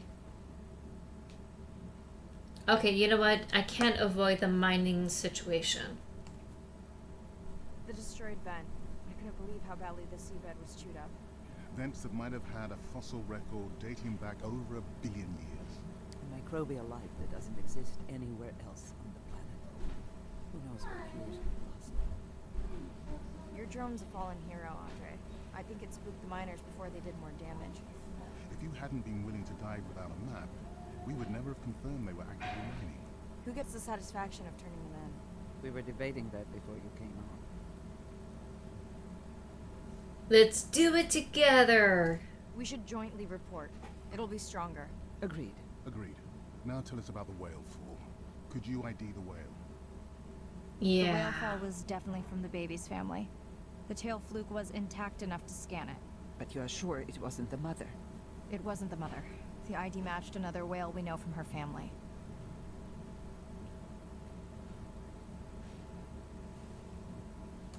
But it was an older whale, so it could have been from natural causes. Do you think there's any connection to the miners? They did plenty of damage, but I don't think the whale fall is on them. I can pull out anything from the scan log that might be worth investigating. Already have. Can you turn these into dive objectives? Right. Catch you in a bit. And that's as much as I could do today. Let me go ahead and save here. New save. Oh, just in time. Alright, there we go. Oop, oh my god.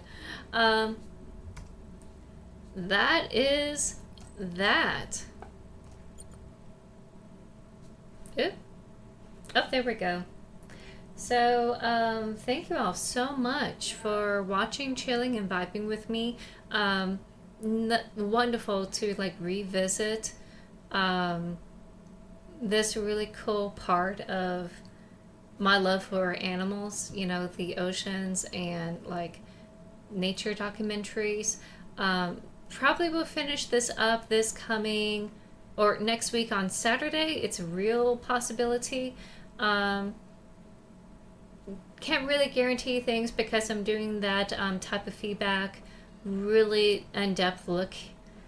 No stream on Monday for sure.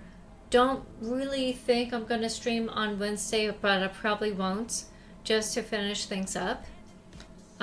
If you want to just keep an eye out on notifications, that way you know when I'm gonna hop back on. I will also let you all know on Blue Sky when I'll be back on Twitch for sure. I may also go dark on Blue Sky. I really got away writing this book away from me. I didn't really catch up on doing shorts on YouTube or on Blue Sky, but once I kind of get in a nice rhythm, I probably will get back into it. But for now, this is all of the stream until next week. So thank you all so much for being here, and I hope you all have a wonderful Thanksgiving if you do celebrate. So take care, everyone. Thank you for being here, and I'll see you all next time. Bye.